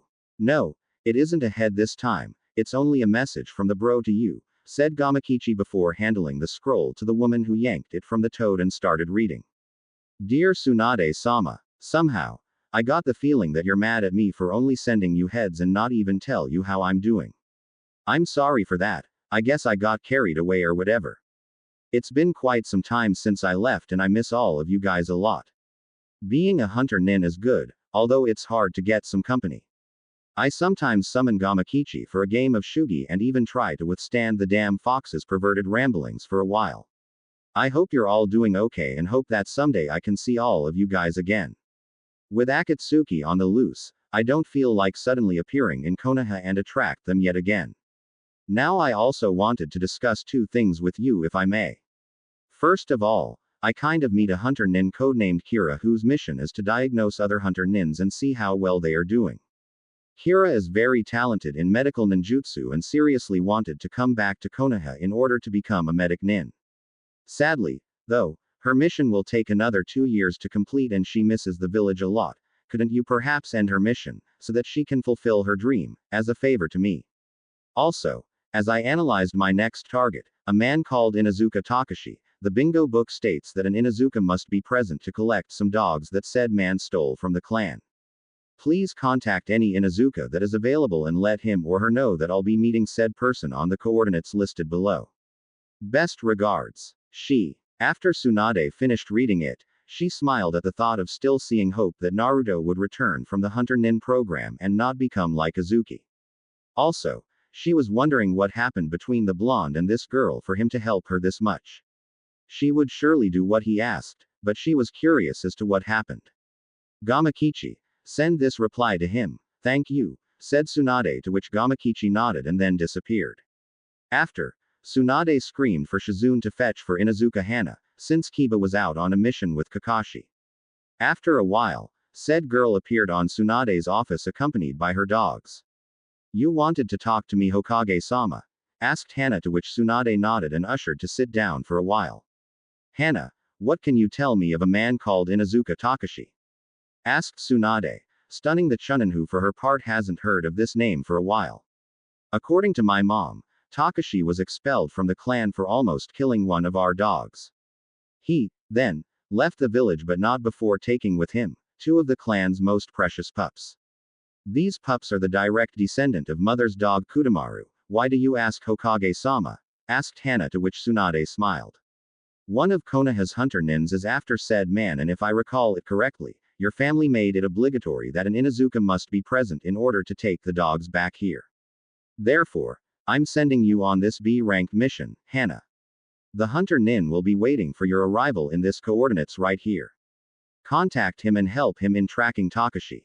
Don't worry about dealing with Takashi, though. The hunter nin will be in charge of the assault. You just have to worry about the man's dogs in case he chooses to use them, said Tsunade, to which Hana nodded and left to head for the Inuzuka compound. At the Inuzuka compound, a couple minutes later, Hana arrived and saw her mother reading today's newspaper with Kudamaru lying on the floor. Good morning, mother. We must talk, shouted Hana, sounding quite serious, to which soon landed the newspaper on the table and turned to listen to her daughter. Ka-san, Tsunade-sama called me and said that a hunter nin is going to hunt Takashi-san, said Hana, earning growling from both Sum and Kudamaru. Finally, that man should pay for stealing Kuromaru-kun's pups. I assume Tsunade-sama sent you to retrieve the pups, asked Sum, to which Hana nodded. I'll be leaving in 2 hours towards the rendezvous point with the hunter nin, said Hana, to which Sum nodded. Be careful, Hana-chan. Takashi could have trained Kudamaru's pups and could be seriously dangerous to the huskies and you as well. The hunter nin is any good? Asked Sum, earning a nod from Hana. According to Tsunade-sama, the hunter nin is capable of dealing with him. Okay, but still be careful, said Sum. With Naruto already walking towards his destination to where he would meet with an Inuzuka, he was stopped when Kira hugged him once again from helping her. If you meet Anko, tell her that I'm doing okay and I'll be sending a message soon, said Naruto, to which Kira nodded and went back to pack her stuff before wishing Naruto good luck on his hunting. Back to Naruto, the coordinates that he sent Tsunade was not very far from where he was right now and he only needed a 30-minute walking. Unfortunately, one fox couldn't avoid and began rambling. That Kira person is really something else, no wonder she's related to that Anko person, said Kyuubi, to which Naruto sighed since once again. Indeed, she and Anko have similarities, though both of them somehow have the same genuine smile once the mask falls. I wonder, though, about the Mitarashi clan, since neither Anko nor Kira told me about others that were alive, thought Naruto, to which Kyuubi chose to respond. A lot of them went up against me, though few escaped, I guess. The Mitarashi clan is famous for assassination techniques, so it was safe to say that they weren't a match for me, except for a damn blonde that managed to trap me inside another damn blonde, muttered Kyuubi, to which Naruto laughed out loud. Would you let go of the Yondaime already? That was 16 years ago. Man, if I dwelled so much with the past, I'd be dead right now, shouted Naruto out loud since no one was near, but Kyuubi wasn't so thrilled to hear this. Damn imbecile, 16 years for you is 16 days for me. But I guess you filthy human is right. Dwelling on the past like this is worthless. I have to say, though, no matter how much time I was out there and how much humans I met, you are definitely the strangest one of them all, said Kyuubi, stunning Naruto a little bit. Wow, I never even imagined you actually saying I'm right. It seems the apocalypse is on the way then, thought Naruto, earning a snort from Kyuubi, who then muttered words like wanting to kill a certain blonde. However, the fox changed the subject. You're almost reaching the spot and it will take at least 2 or 3 hours for someone to arrive here. When you arrive, you'll once again meditate in order to feel the wind around you, ordered Kyuubi, to which Naruto nodded and continued walking. With Hana stopping for a moment to drink some water, Hana smiled upon seeing her 3 dogs walking towards a small lake in order to drink some water as well. She remembered the first time she got all of them and how happy she was at the time. Flashback on. A 6-year-old Hana was trying to get on Kuromaru's back but failing miserably before falling on the ground and cried from the impact. After that, the big and scarred dog started licking her face and suddenly all sad moments were gone. Hana was giggling at the feeling of Kuromaru's tongue licking her. Right behind her were Sum and Hana's father watching as the little girl's laughter filled their heart with pride and joy. Sum was smiling even more when she went inside the compound and brought a basket with 3 husky pups that was recently born. Hana-chan, I and your father think that you're ready for your own, said Sum before seeing the little girl's neck almost break when she turned to see what was inside the basket. After Sum dropped it on the floor, the 3 huskies immediately jumped towards Hana and started licking her, giving her the tinkles. Ha ha ha, stop it. It tinkles, ha ha ha, shouted Hana, before giving up and just lied down on the ground with the huskies petting her. Hana, these 3 are called the Heimaru siblings. These 3 will be your companions in life and in battle once you become a genin. Until then, we'll be teaching you our family's fighting style and exclusive jutsus. You are to treat them as you'd treat your equal.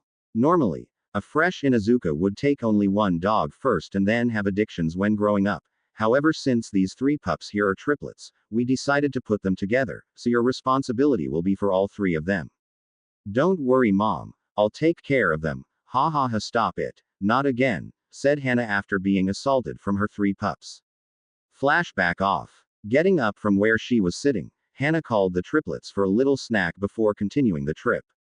After that was taken care of, 4 blurs were the only thing visible since Hana and the triplets all traveled by using a variation of the Shunshin no Jutsu that high-level Inuzuka shinobis are able to do. The technique involves teleporting further and then using her legs together with chakra to give the extra speed. Looking at the sun for how much time she had, she concluded that a little less than 10 minutes is needed to arrive. With Naruto closing his eyes, he started to focus in feeling the wind around him. However, once again the blonde just couldn't get it. He was getting desperate simply because he couldn't see or feel the wind. That's where you don't get it, imbecile. You can't just wait like you'd be waiting to see someone. In order for you to be able to feel a force of nature, you'll need to become one with the nature. Instead of focusing only on waiting for it to happen, just focus on breathing the air around you, focus on hearing the wind, focus on hearing the water's sound, taught Kyuubi, to which Naruto breathed deeply and tried to do what Kyuubi advised. Focusing chakra on his ears and nose, Naruto was suddenly surrounded by different noises and smells that seemed to calm him a lot. The way in which the wind travels around all corporeal beings, the sound the water makes when travels towards the sea, the varied smells of different plants and flowers. Suddenly, a thin layer of transparent air passed to his left and then one passed from his right. That's it, Naruto. Keep it up, said Kyuubi with a certain kind of pride of being able to seeing someone master the wind element. It wasn't long until Naruto could see and feel the wind around him. Opening his eyes, he smiled upon finally be able to perform the Futenkei's Seishu, wind release, wind gathering jutsu. Getting up, he was about to take off his mask for a second when he heard 4 footsteps coming his way. Resting his hands on his sword, he awaited for the arrival of what could possibly be common thugs or Akatsuki. However, when he saw a paw appear next to a little foliage, he knew that it was one of the Inuzuka dogs. Silently thanking Kami for not seeing Akamaru's white fur, Naruto was also wondering about who would be sent when he saw Hana appear. Naruto was stunned, using tight shorts and the Chunin jacket like that could send any man on fire right now. And Fox, said Kyuubi, earning a inside nod from Naruto.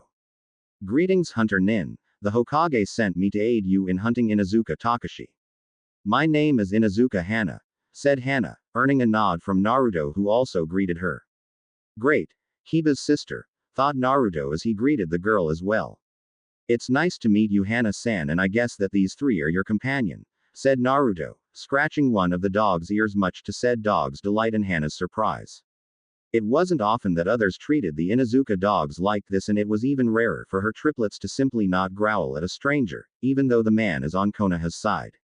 Also, something about the man's wearing somewhat unnerved Hana. Being an Inuzuka, she was keen on her feral behavior, of course having a thing for tough shinobi. The black clothes, the Hunter Nin mask and the katana strapped on his back, Hana was silently clapping the choice of clothes. Hana, what can you tell me about Takashi? I need to know all he can do so that when the time comes, we'll know how to handle the man, asked Naruto, to which the girl nodded and proceeded. Takashi was a Chunin when he left. I'd say that he mastered all of our clan's jutsu and knows our fighting style. Now as to his dogs, though, there is where it will be difficult. Kuromaru is our clan's strongest dog and Takashi stole Kuromaru's dogs, said Hana, to which Naruto nodded. I've already know about the Inuzuka's fighting style and its jutsus. If those are Takashi's only abilities, then he won't be much trouble.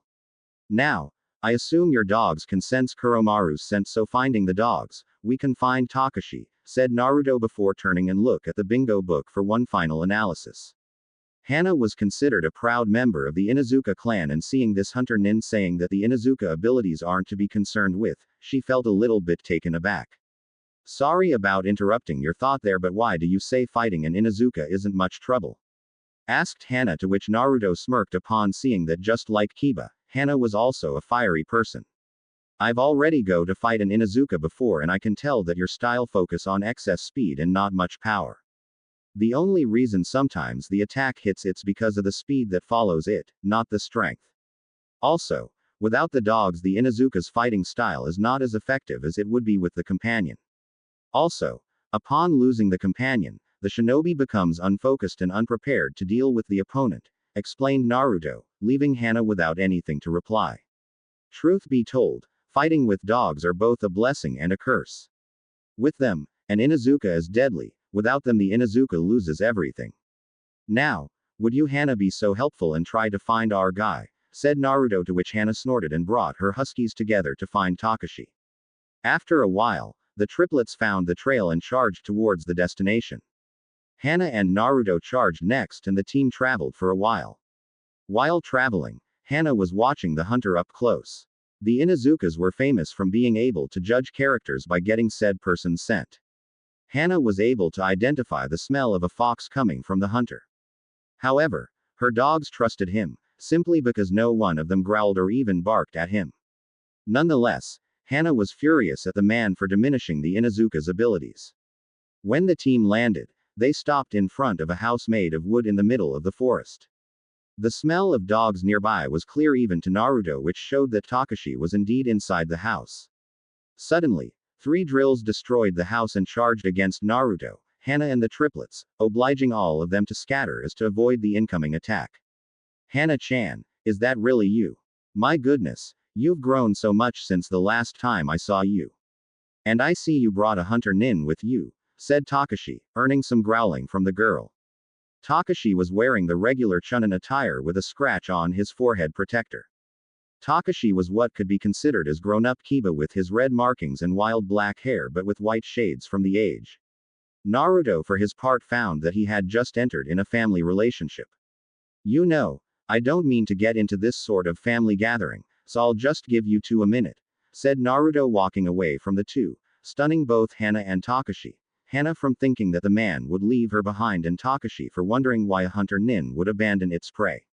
Naruto just sat on the rock waiting for the little family reunion to stop. Well, the hunter nin is right. It's been ages since I've seen my niece. How have you been?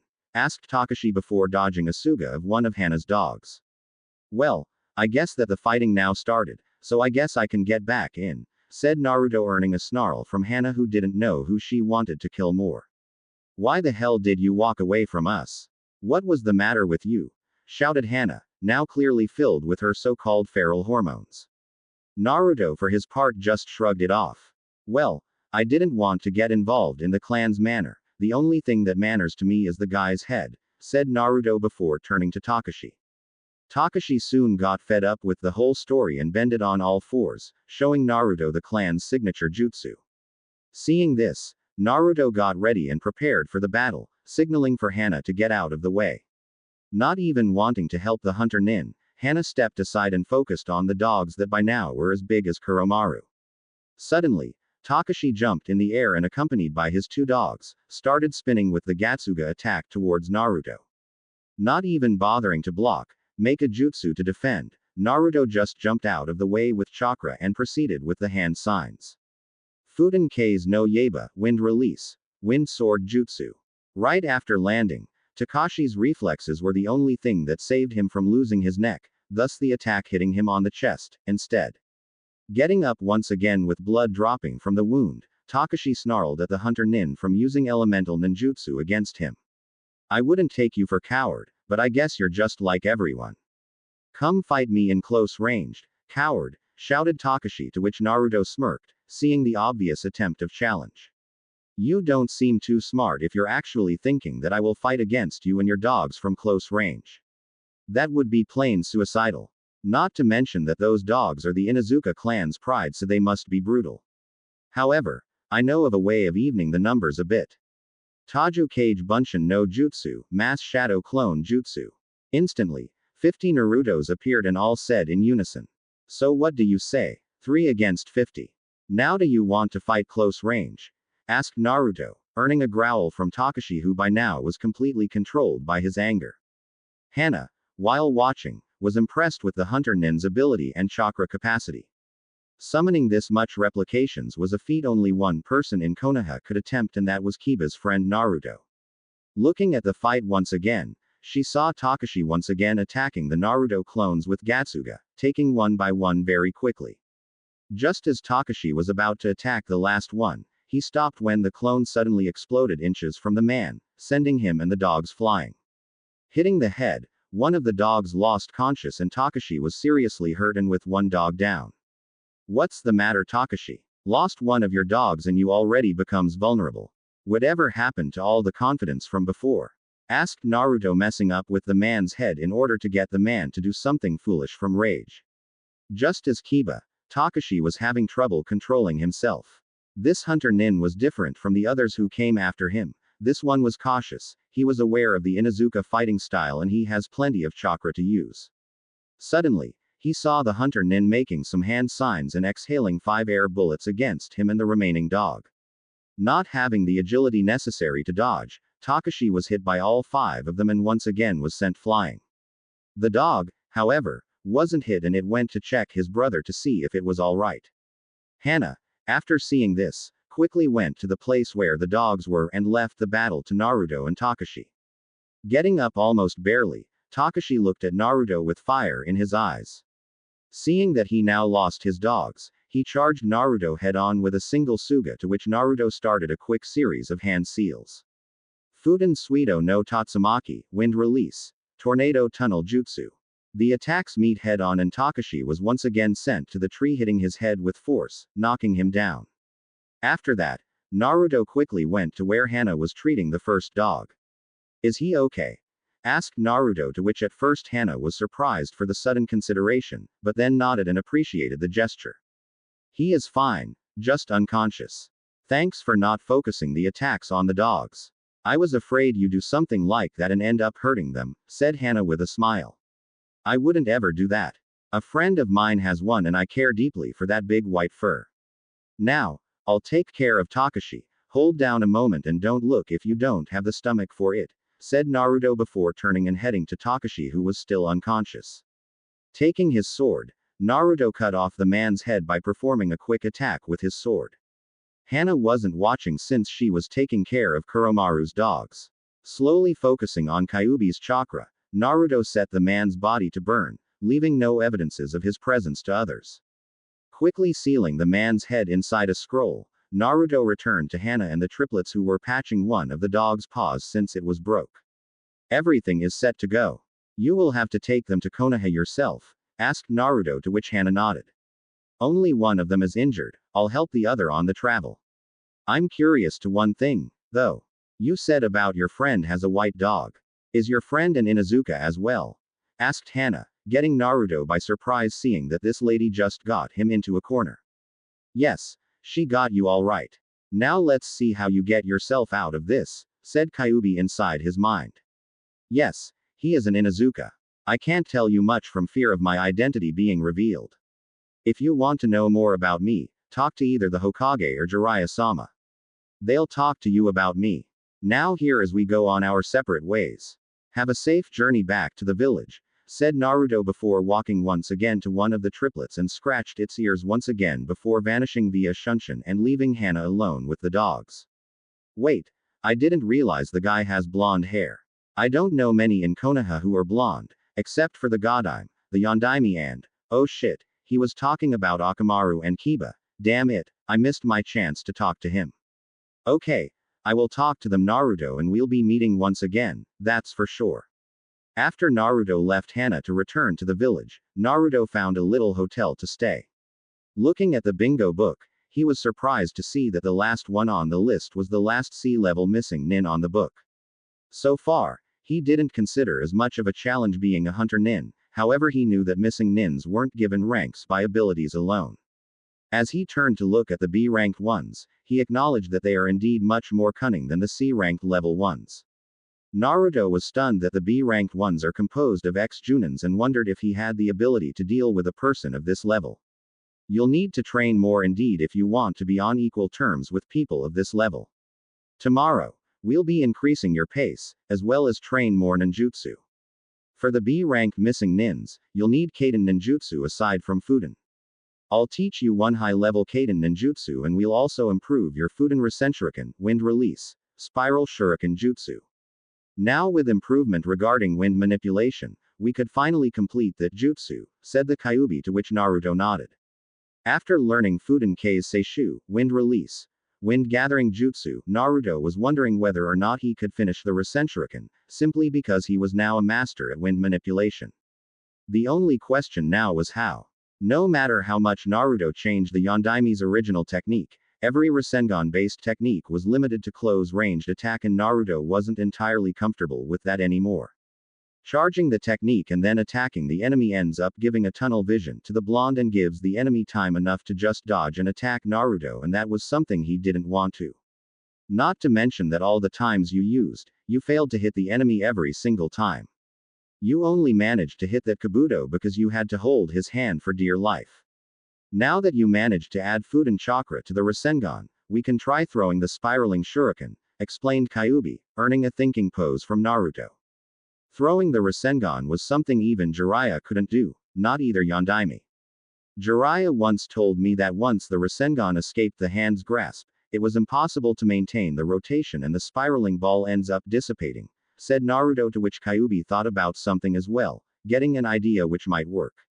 I admit that is quite difficult to maintain the technique once it escapes from the hand, however with Fuden Chakra spinning around the ball, the rotation will remain until the attack hits the target. Well, it's getting late, the last one on the C-ranked missing nins is close to here, so I'll rest for today and we could hunt her in the morning, said Naruto before going to bed and rest. Ikazuki Misao escaped the village after witnessing the death of her lover for unknown reasons. When Naruto read the name of the man, he was surprised to see that he was an Uchiha by the name of Shisui. Truth be told, Naruto didn't know who this man was.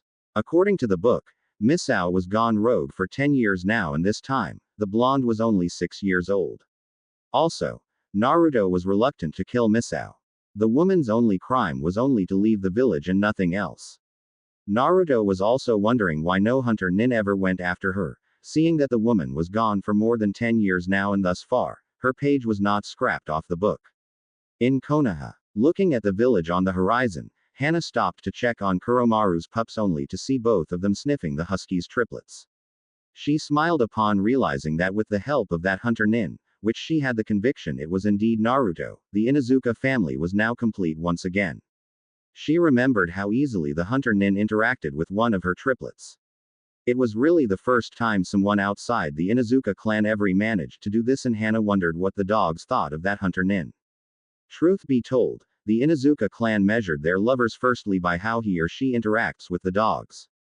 Changing the subject quickly inside her mind, Hana entered the village and signed some papers with Azumo and Katetsu. After that, she went to her house to drop the pups and then she would step inside the Hokage's office. Walking through the village, she greeted some of her acquaintances. A while later, she bumped into Kurenai and the two turned to talk a little while charging towards the Inuzuka compound. Kurenai asked where Hana went and also asked why 2 more dogs. Hana smiled and explained to the crimson-eyed Junin that the 2 new ones were rescued with the help of a hunter nin. Kurenai was suspicious when said ninja position appeared.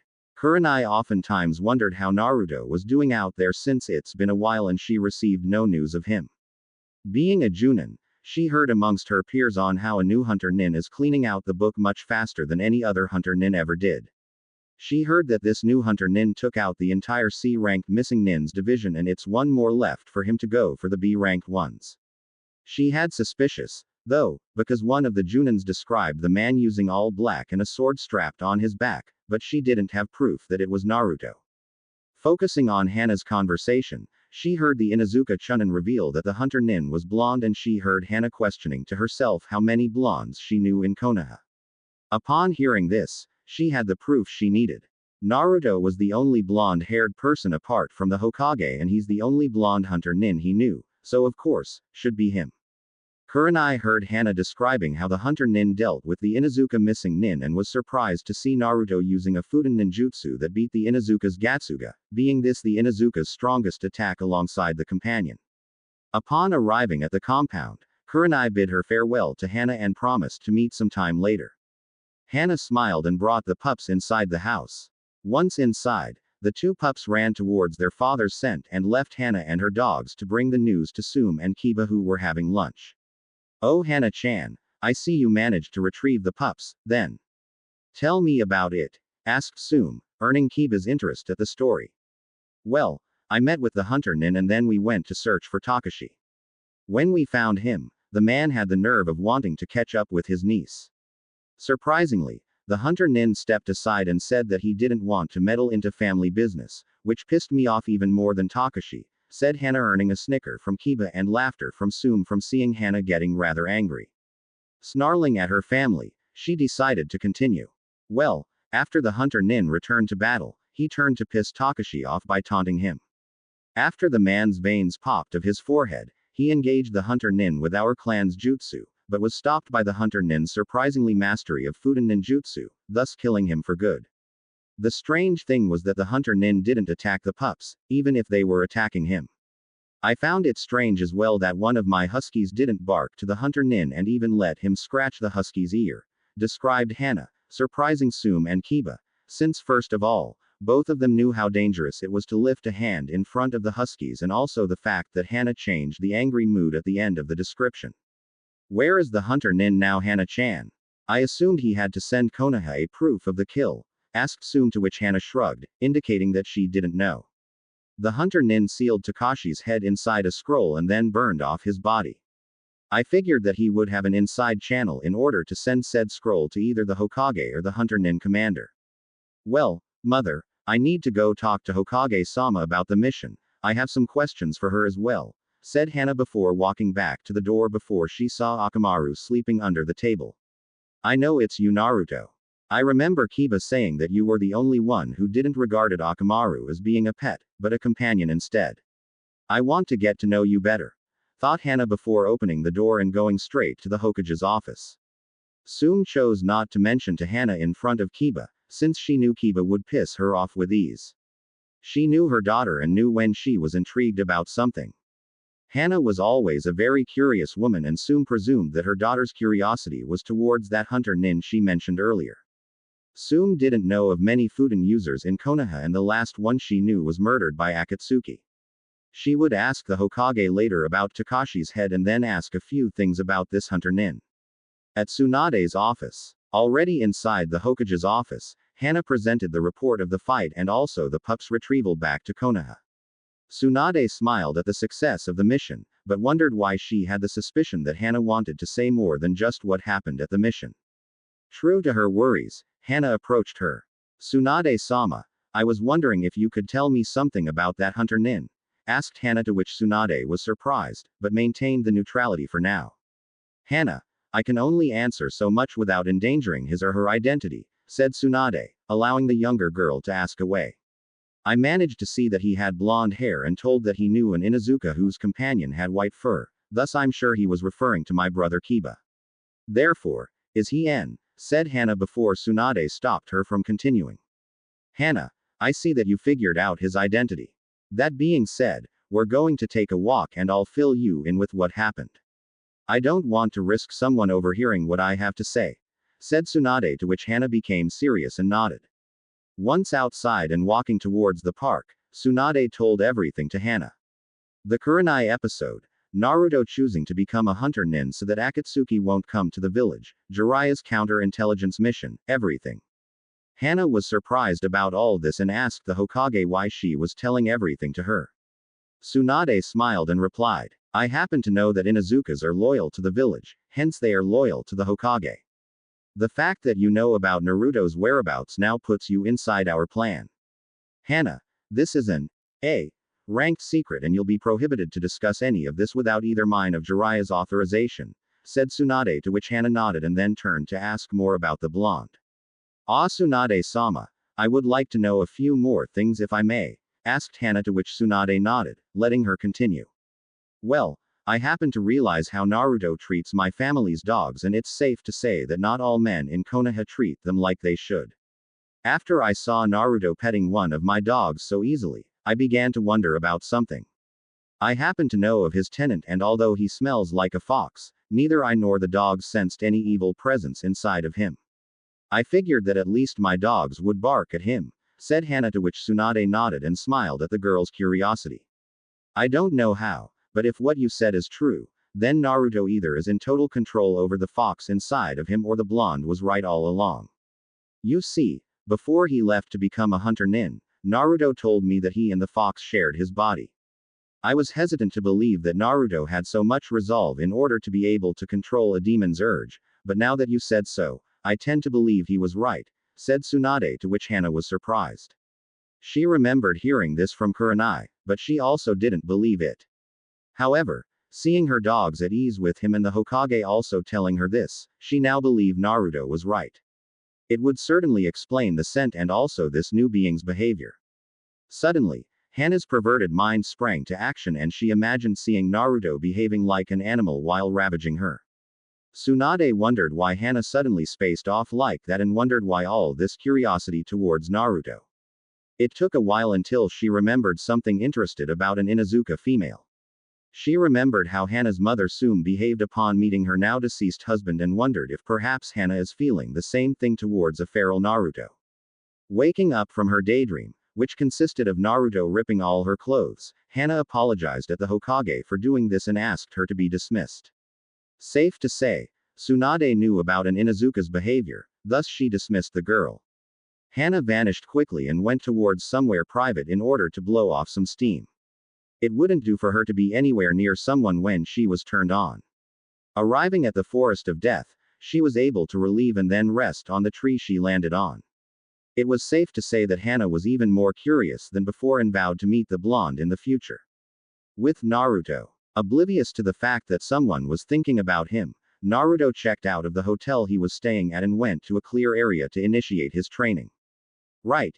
You already got your new set of weights to increase the training pace. Summon some cage bunshin and I'll explain to you about the technique called Kaden Zukoku, fire release, head mincing pain jutsu.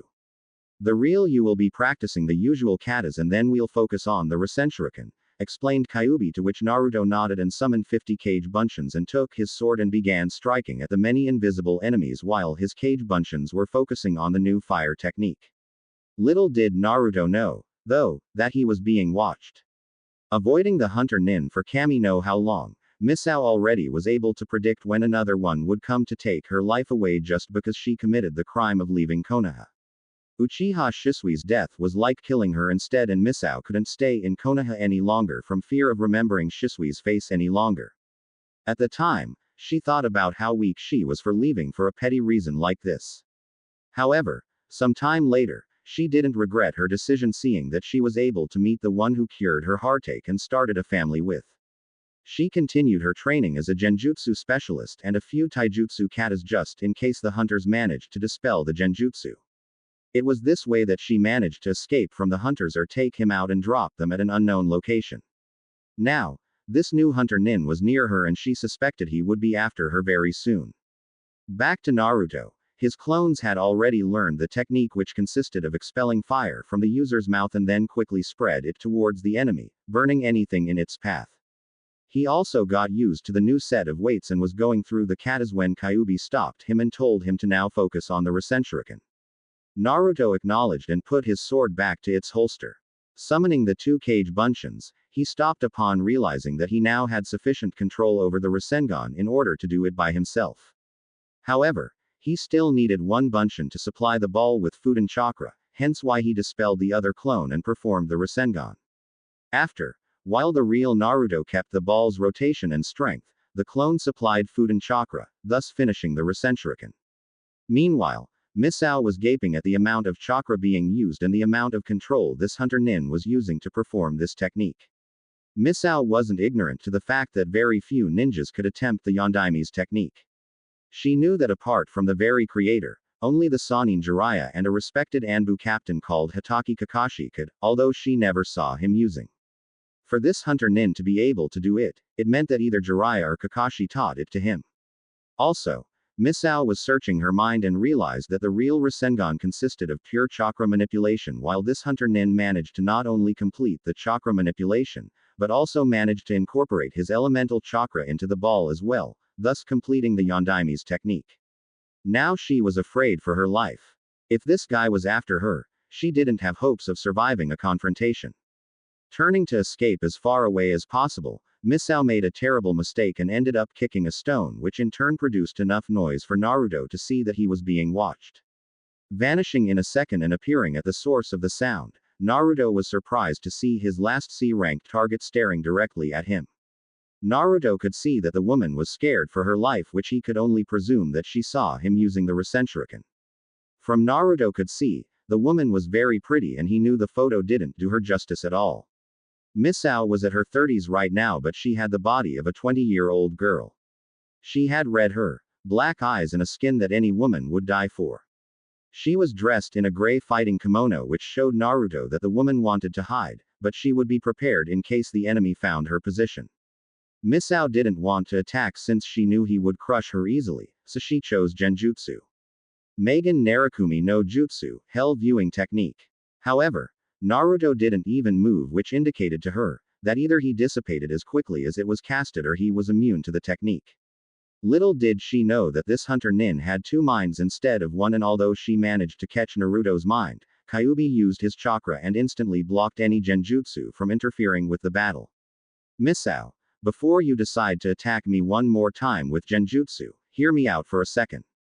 I happen to see your picture from the bingo book, and I also know that the only crime you ever committed so far was to abandon the village. Whether it was for a valid reason or not, it's not up to me to judge. Now, what I want to know is how you managed to run from the hunter nins for 10 years, asked Naruto, to which Misao wondered what this man was talking about. Up until now, all hunter nins that came after her didn't bother to open their mouths and started attacking, but this one chose instead to chat. Don't you want to kill me? After all, it's your job, isn't it? Asked Misao. My job is to catch criminals that left Konoha from either murdering someone or stealing something valuable. I don't consider leaving the village a felony worthy of my attention, so tell me, how did you manage to escape Konoha's hunter nin squad? Insisted Naruto, to which Misao sighed, seeing that this man held no intention of either capturing her or causing her harm. For 10 years of my life, I've been training my genjutsu up to perfection in order to escape the hunter's trail. However, there were those who managed to dispel my techniques, hence the fact that I had to defend myself with pure taijutsu. Eventually, I got lucky and managed to use a genjutsu which would render the man unconscious and then escape as far away as possible. Up until now, I've managed to escape by using genjutsu, but now that you so easily dispelled it, I guess it's no use to even fight you, said Misao, already admitting defeat. Naruto, however, was still reluctant to kill this woman simply because he knew deep inside that Misao wasn't a bad person at all. Misao, for her part, wondered what possessed this man to not finish her off. I can see deeply inside your eyes that you are not a bad person. My job is to hunt those who present a threat to Konoha and those who live in it. You, on the other hand, chose to leave for grief over Uchiha Shisui's death. I happen to know a woman who also left the village after the loss of her lover and her brother due to the war, and I also happen to know that having some time alone is the best cure to all heartaches. My only advice for you is to leave Fire Country and head to a place far from here. I'll send a message to Konoha saying that you're already dead by bandits, thus it will take Konoha away from you, said Naruto, to which Misao gaped at what he said. Up to now, Misao didn't know of any shinobi who would simply let her go like that. However, this hunter nin not only did let her go, but also would help her by taking Konoha's trail off her. But why would he do this for someone he didn't know? Why this man would let her go just like that? Those questions appeared like crazy into Misao's mind up to the point that she had to ask him. Naruto's answer, though, was enough to change the woman's image of hunter nins for good. No one should suffer for what he or she didn't cause it. You just wanted to leave Konoha and never come back. Although what you did was a crime to Konoha's shinobi law of conduct, you left for emotional reasons. However, should anyone recognize you from the bingo book, they will try to catch you, so it's imperative that you leave Fire Country at once, said Naruto, to which Misao nodded and smiled at him. I'll be forever grateful, Hunter Nin. Thank you, said Misao before vanishing and never looked back. Naruto sighed, seeing that he needed to send another report to Tsunade and hope that she falls for it. I hope that in the future, you don't be so merciful with the other opponents. I'd hate to see you fall for the enemy's trap because you felt he or she was telling the truth, snarled Kyuubi, not at all entertained with the idea of Naruto choosing his targets from here on out. Naruto sighed, seeing that no matter what happened, a demon would always have the instincts of one. Her eyes told me all I needed to know, Kyuubi. Just because a ninja is listed in the bingo book, said person isn't necessarily a criminal or a thief. As a matter of fact, as the ranks goes up, surely we will face opponents who, although deserved the rank because of skills, didn't deserve it based on their actions against Konoha. Misao was an example of that. Besides, I'd have such a bitchy conscience if I were to take a life of an innocent person who, in my opinion, did the same thing as Tsunade-sama did, said Naruto without much left to argue, to which Kyuubi could answer with a whatever and an order to head back to training. Acknowledging the order, Naruto returned to the clear area he once was and continued on the Rasenshuriken manipulation. Because of the success over the next step in Fudan manipulation, Naruto found that the spiral shuriken on his hand wasn't so much near his hand anymore, thus hovering a little distance away from Naruto's hand. This proved that 1. The technique wouldn't hurt him as much as it did in the past, and 2. The third phase of Fudan manipulation increased Naruto's control over the technique. This is as far as we're able for the moment. If you need to use this technique, settle a Kage Bunshin to deliver the attack instead of you. This way, we won't have to worry about getting your arm hurt, said Kyuubi, to which Naruto nodded and thanked the fox. Since it was already night time, the blonde decided to head back to the hotel he once was, but this time, he would be hanged into a civilian so that no one would recognize him. Once he managed to get a room, he picked up the bingo book and looked at the first one from the B-ranked section. The man's name is Shiranui Aoi, and he was a Junin before leaving Konoha. According to the bingo book, Aoi was a master of Suidan ninjutsu and also very proficient at taijutsu. Naruto, however, frowned because the book didn't say anything about the man's second affinity, which was needed for him to become a Junin. Setting that lack of information aside for now, Naruto learned that the man was responsible for the death of 2 chunins at a mission. According to the book, Aoi was trying to set up a trap for the enemy, but he pushed things too far and the enemy managed to learn about the setup, thus killing Aoi's teammates. At the time, the man left the mission from fear of being murdered as well. Because of his actions, Sandaime Hokage was furious at the man, thus holding him responsible for the Chunin's lives and demoted him back to Genin. The man left because of the punishment, therefore he was declared a missing nin. The only problem was that the news of his location was vague at best. The book could only point his last location, which, by the way, was near Tanzaku-gai. After that, Naruto knew nothing of said man. Naruto wasn't so much of a tracker, focusing only on train his fighting skills. Therefore, he would need to ask around and maybe he would be lucky enough to find the guy. Why don't you see with that frog of yours if there is any tracker you could use, said Kyuubi, to which Naruto thought about it.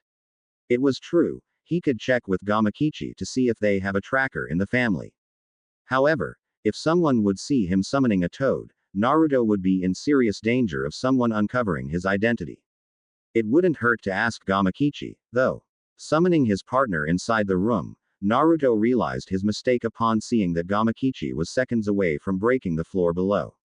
Gamakichi, would you please diminish your size a bit? Asked Naruto, though a bit too calm for the situation. The toad quickly complied and Naruto sighed in relief upon not hearing the noise of wood breaking anymore. Hey bro, why did you summon me? Asked Gamakichi, to which Naruto greeted the toad and turned to question the now little toad. Gamakichi, I need to track an enemy and I'm in need of a toad tracker, asked Naruto, to which Gamakichi smiled. Of course I do, bro. I am, smiled Gamakichi, earning a scowl from Naruto, who didn't know that and could have summoned him more. However, Naruto's face showed Gamakichi that he was hesitant to believe that the toad in front of him was a tracker. Not that I don't believe in you, buddy, but I never would have thought a toad would be able to track someone. The pervert never mentioned of a toad that could do that, said Naruto, to which Gamakichi scoffed at the blonde, even though he wasn't at fault. By channeling chakra, anyone can increase their senses. We toads happen to use nature chakra, thus being able to feel all presences within a large area, explained Gamakichi with an air of superiority. However, Naruto was frowning his eyebrow in doubt at the mention of nature chakra, and he asked the toad what it was. Perhaps in time, I could explain it to you, but for now just trust that I have such ability, therefore I'll be able to help you in whatever you need. Just summon me and tell me what you need, said Gamakichi, to which Naruto nodded before seeing the toad vanish once again. After that, Naruto drifted off to sleep. The next day, checking out under the disguise of a civilian, Naruto went towards the last location of his enemy, where he would then summon Gamakichi to search for Aoi. Tanzaku Guy wasn't far from where he was, and on the way, Naruto could meditate on Fudan manipulation and its effects on his techniques. So far, he only tested his new abilities with the Rasenshuriken. He assumed that he wouldn't need to focus on how much Fudan chakra he would need to use for a technique. Also, the fact that with your mastery over the wind element around you, you can use it to your benefit. For example, you could create a defensive Fudan ninjutsu just by focusing on the wind around you. I could give an idea for the name if you want to, said Kyuubi, to which Naruto laughed at the fox's clear interest in learning another element apart from fire. Humor me, fox, what name would you give to the technique? Thought Naruto, to which the fox cleared his throat and said Fudan Kazedoku no Jutsu, wind release, wind shield jutsu. Naruto admitted he was very impressed by the fox's creation and praised the fox for it, though it was fueled with so much sarcasm that Naruto received a snarl in return for his compliment. It was one thing that pleasured the blonde greatly was piss the fox off. All the grumbling, the snorting, the curse mumblings, Naruto couldn't help himself. Of course, the fox also enjoyed pissing the blonde off, seeing as he often made comments that would send the blonde's pride to the floor. Naruto and Kyuubi was so involved in their conversation, that when Naruto stopped to see where he was, he looked up to see the huge walls of Tanzaku Guy right in front of him. Huh, guess I lost the track of time. I guess good things don't last. Well, I guess we'll get to postpone our little verbal game, Kyuubi. I have a criminal to catch, thought Naruto, to which Kyuubi nodded, saying that after this man, Naruto would focus on creating the wind shield. Summoning Gamakichi, Naruto asked the now little toad to focus on all presences that possesses a Suidan affinity. Since Konoha was a few miles away from the place, Naruto was sure the toad wouldn't be able to reach that far. Acknowledging the request, Gamakichi began to summon nature chakra, and instantly all presences within a certain distance appeared as though Gamakichi were side by side with them. Focusing on the presence of Suidan chakra, Gamakichi was happy to tell Naruto that he indeed managed to sense a few presences. Gamakichi, exclude the presences that are near Konoha or heading that direction, this guy is Junin level. He would avoid Konoha at all cost, said Naruto, to which Gamakichi nodded and returned to his focus. Excluding those near to Konoha, Gamakichi was able to focus on a unique and very strong presence a couple of miles northwest from their position, earning a nod from Naruto, who in turn appreciated his help and told the toad that he would summon in case of necessity. After the toad vanished, Naruto channeled some chakra and charged towards said man's destination. On the way, though, the blonde was hesitant. This will be his first high-level opponent since he became a hunter nin, and now he was all alone against the guy. After a while, Naruto landed on top of a tree where he could see a small house. Certainly, his opponent was there waiting for him. Nevertheless, Naruto now couldn't just barge in without worrying if the enemy already knew of his presence.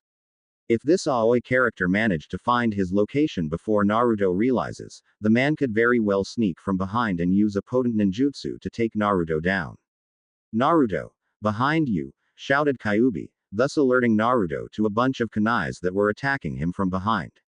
Without hesitation, Naruto jumped away from the kunais and took his sword. Well, if it isn't another hunter nin who is fool enough to take me out. You have the skills, kid, since you were able to sense me sneaking behind you like that. However, skills alone won't win this battle, said Aoi before dropping into his taijutsu stance, which scared Naruto a little bit. In Konoha, knocking at the Hokage's office door, Azuki Geishi entered inside after getting Tsunade's authorization. Tsunade, for her part, upon seeing said man, frowned a bit. She never enjoyed the man's presence much, and seeing as he now had news of Naruto, she now had to bear his presence more than needed before.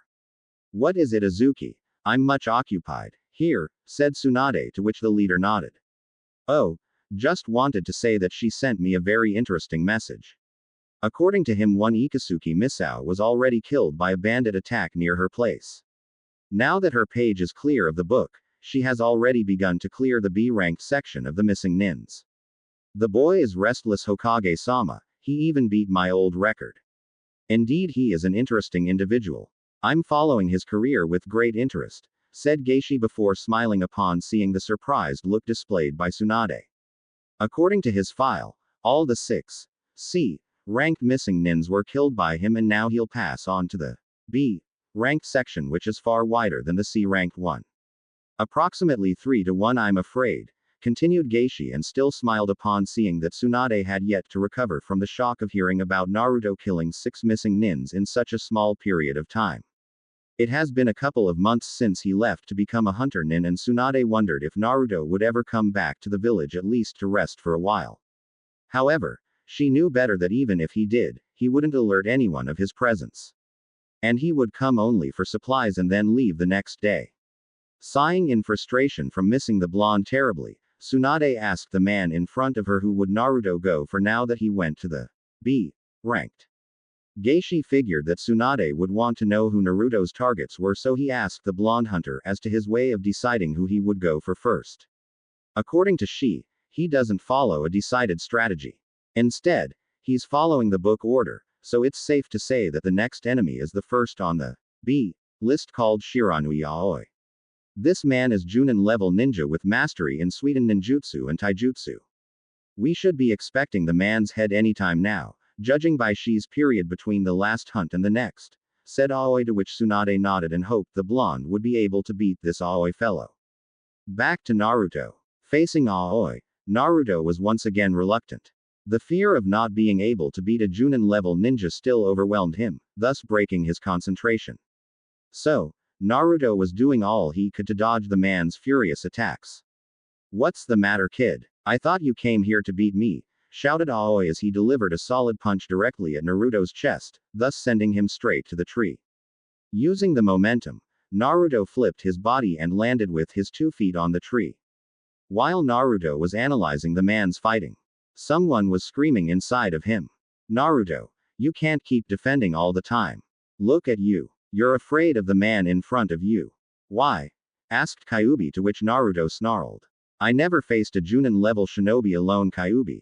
I don't know if I can win this fight, thought Naruto before he heard the fox scream even louder inside his head. Damn imbecile. You've faced tons of S-rank ninjas all your life. Also, after 16 years, how dare you say you're facing this man alone, said Kyuubi, earning a surprised and questioned look by Naruto. Do you think I would give you the pleasure of leaving you alone? You said it yourself, you and I share this human body, now use the Furasere and beat this man to pieces, shouted Kyuubi. Naruto, after hearing this from the fox, smiled a bit and cursed his lack of memory. The fox was right, he wouldn't give the blonde the satisfaction of being left alone for a while, and Naruto realized that, even after all the hardships in life, the damn fox always stood by him, even if he was obliged to, but that's beside the point right now. When Naruto opened his eyes and saw Aoi approaching, Naruto smiled and did some hand seals for Futenkei's no Heigashi, wind release, furious wind jutsu. Instantly, Naruto was revolved with a powerful wind force, thus protecting him of Aoi's attack as well as send the man flying. Naruto didn't even let the man land and summoned some of Kyuubi's chakra, before making another set of hand seals for Kaden Gukaku no Jutsu, fire release, great fireball jutsu. Aoi for his part wondered what animal suddenly bit the hunter nin to make him react as quickly as he did. The Futen technique was off the hook and the sheer force of the wind was enough to send him flying. When he saw the fireball approaching, the man began to curse this hunter nin and flipped his body, in order to face the incoming fireball. Doing some hand seals for Suiden Sujinheki no Jutsu, water release, water barrier jutsu, thus stopping the incoming fireball. Upon landing safely on the ground, Aoi looked at the hunter nin and realized that it wouldn't be good to underestimate this opponent. In the beginning, the hunter nin was being overwhelmed by his attacks. Out of nowhere, the hunter began to fight better and even managed to use a sequence of pretty tough ninjutsu sequence. Perhaps there is more to this boy than I thought. Great, I could use a challenge, thought Aoi as he once again dropped into his taijutsu stance and attacked Naruto once more. However, the result of it was quite different since Naruto was attacking as well. During the assault, the man was having difficulty dodging the sword slashes and landing a hit at the blonde. It was as if the hunter nin transformed somehow. Eventually, Naruto managed to attack Aoi, making a long diagonal cut beginning from the man's left shoulder, going all the way to his stomach. Needless to say, Aoi screamed in unbearable like he didn't in a while, simply because up until now, no hunter nin managed to get this far. Snarling in rage, Aoi was now losing his temper and according to Kyuubi most likely to waste high level of chakra by performing all the techniques he knew. True to the fox's worries, Aoi began with the hand seals sequence and sent a water dragon towards Naruto. The blonde barely managed to avoid the dragon until he saw Aoi making another sequence of hand seals. Suiden Taihouden no Jutsu, water release, large projectile jutsu. Once again trusting his reflexes, Naruto managed to dodge the water blast, to which Aoi snarled even more. Stay still, you bastard, I'll kill you even if the last thing I'll do, shouted Aoi before once again made hand seals for Suiden Sukoden no Jutsu, water release, water shark projectile jutsu. This time the water hit Naruto dead on, which made Aoi to shout in victory until he saw that instead of the hunter nin's body, a tree log appeared, thus getting the hit. At this time, Aoi had enough chakra to one more jutsu. Sighing in frustration upon having to use this jutsu, he began the long series of hand signs and shouted Suiden Sushoha, water release, water collision destruction jutsu. What Naruto saw nearly astounded him. The size of the wave was enough to envelop Kyuubi's cage. Finding no way of escaping the tidal wave that was approaching, Naruto decided to charge straight through the wave with his Fuden Rasengan. At first, Aoi smiled upon thinking that the hunter nin, foolishly, charged against an A-rank ninjutsu. However, when he saw the blonde land on the ground, coughing a little bit because of a little bit of water being swallowed, the man cursed the hunter nin and Konoha from not leaving him the hell alone. Not even leaving Aoi time to do anything, Naruto summoned some of Kyuubi's chakra and enveloped his sword with Kaden chakra, Kaden Endo no Tsurugi, fire release, flame sword jutsu, and charged against Aoi, performing a swift cut at the man's neck, thus decapitating him. Hopefully, the head was alright and the technique's fire ended up burning the man's body, cutting the time down by half. Upon looking at his first Junin level victim burning on the floor, Naruto was picturing every move made by both him and Aoi. The battle began one-sided with Aoi beating Naruto to the ground. When he gathered confidence in himself, Naruto began landing some attacks of his own until he managed to make the deep cut, thus hurting Aoi a lot and making him lose his mind in attacking Naruto with all he had. At the end, Naruto remembered him charging against the wave with a Fuden Rasengan and wondered what possessed him to do that. Truth be told, Naruto had never tested the elemental Rasengan against other elements and he surely didn't know what to expect. It was pure luck that the Rasengan managed to open a hole and pass Naruto through, thus, escaping the technique. You did well. However, you'll need to be more focused on your abilities if we want to survive the stronger foes. Now, summon that toad of yours and send the man's head.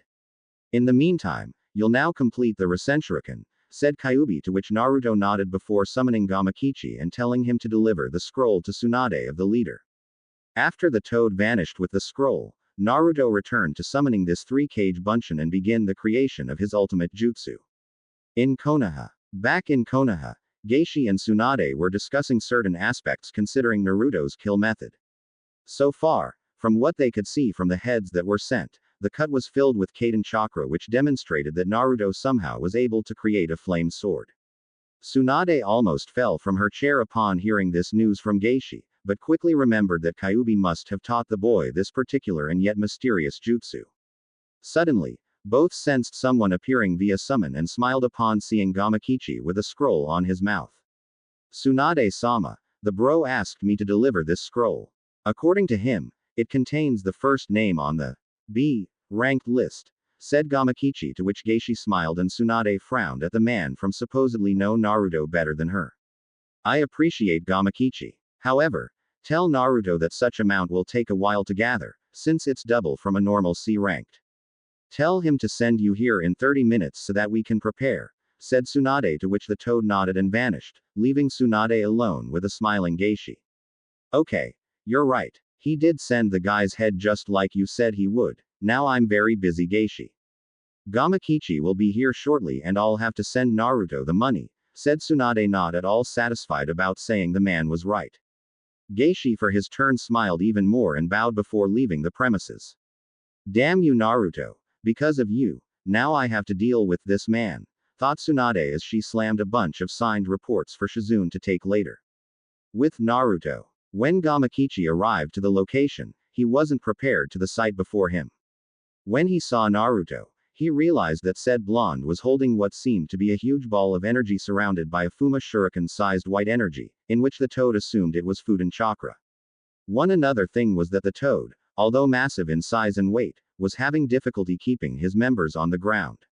Naruto, for his part, upon seeing that the toad was back, stopped the technique and went towards the still stunned toad. It was after a while that Gamakichi woke up from his daydreaming and told Naruto about what Tsunade said. Naruto acknowledged the information and went back to performing his new Fuden ninjutsu, which, although old in theory, was in fact new in practice. Naruto and Kyuubi thought together of this technique, but it would eventually appear since the Rasenshuriken is identical to the Fuden Rasengan, but with more Fuden chakra enveloping the ball of energy. Now that Naruto achieved the last stage of Fuden manipulation, he was able to create his ultimate jutsu. Once the disc was formed on the Bunshin's head, the clone charged against a mountain and hit it with the technique. The result was as deadly as the technique's appearance. As the technique hit the target, an immense dome of wind chakra erupted, thus not only destroying everything inside, but also Fuden chakra was responsible for cutting the stones into tiny pieces. After seeing the damage done, Naruto smiled upon wondering what this technique could do to an enemy of his upon seeing that the mountain is now almost non-existent. After all this, Naruto landed on the ground in pure exhaustion and rested near one of the remaining trees. He asked either Kyuubi or Gamakichi to wake him up in half an hour so that he could send the toad to collect his bounty on Aoi's corpse. After said time passed, the toad retrieved the money and Naruto set sailed on his new target.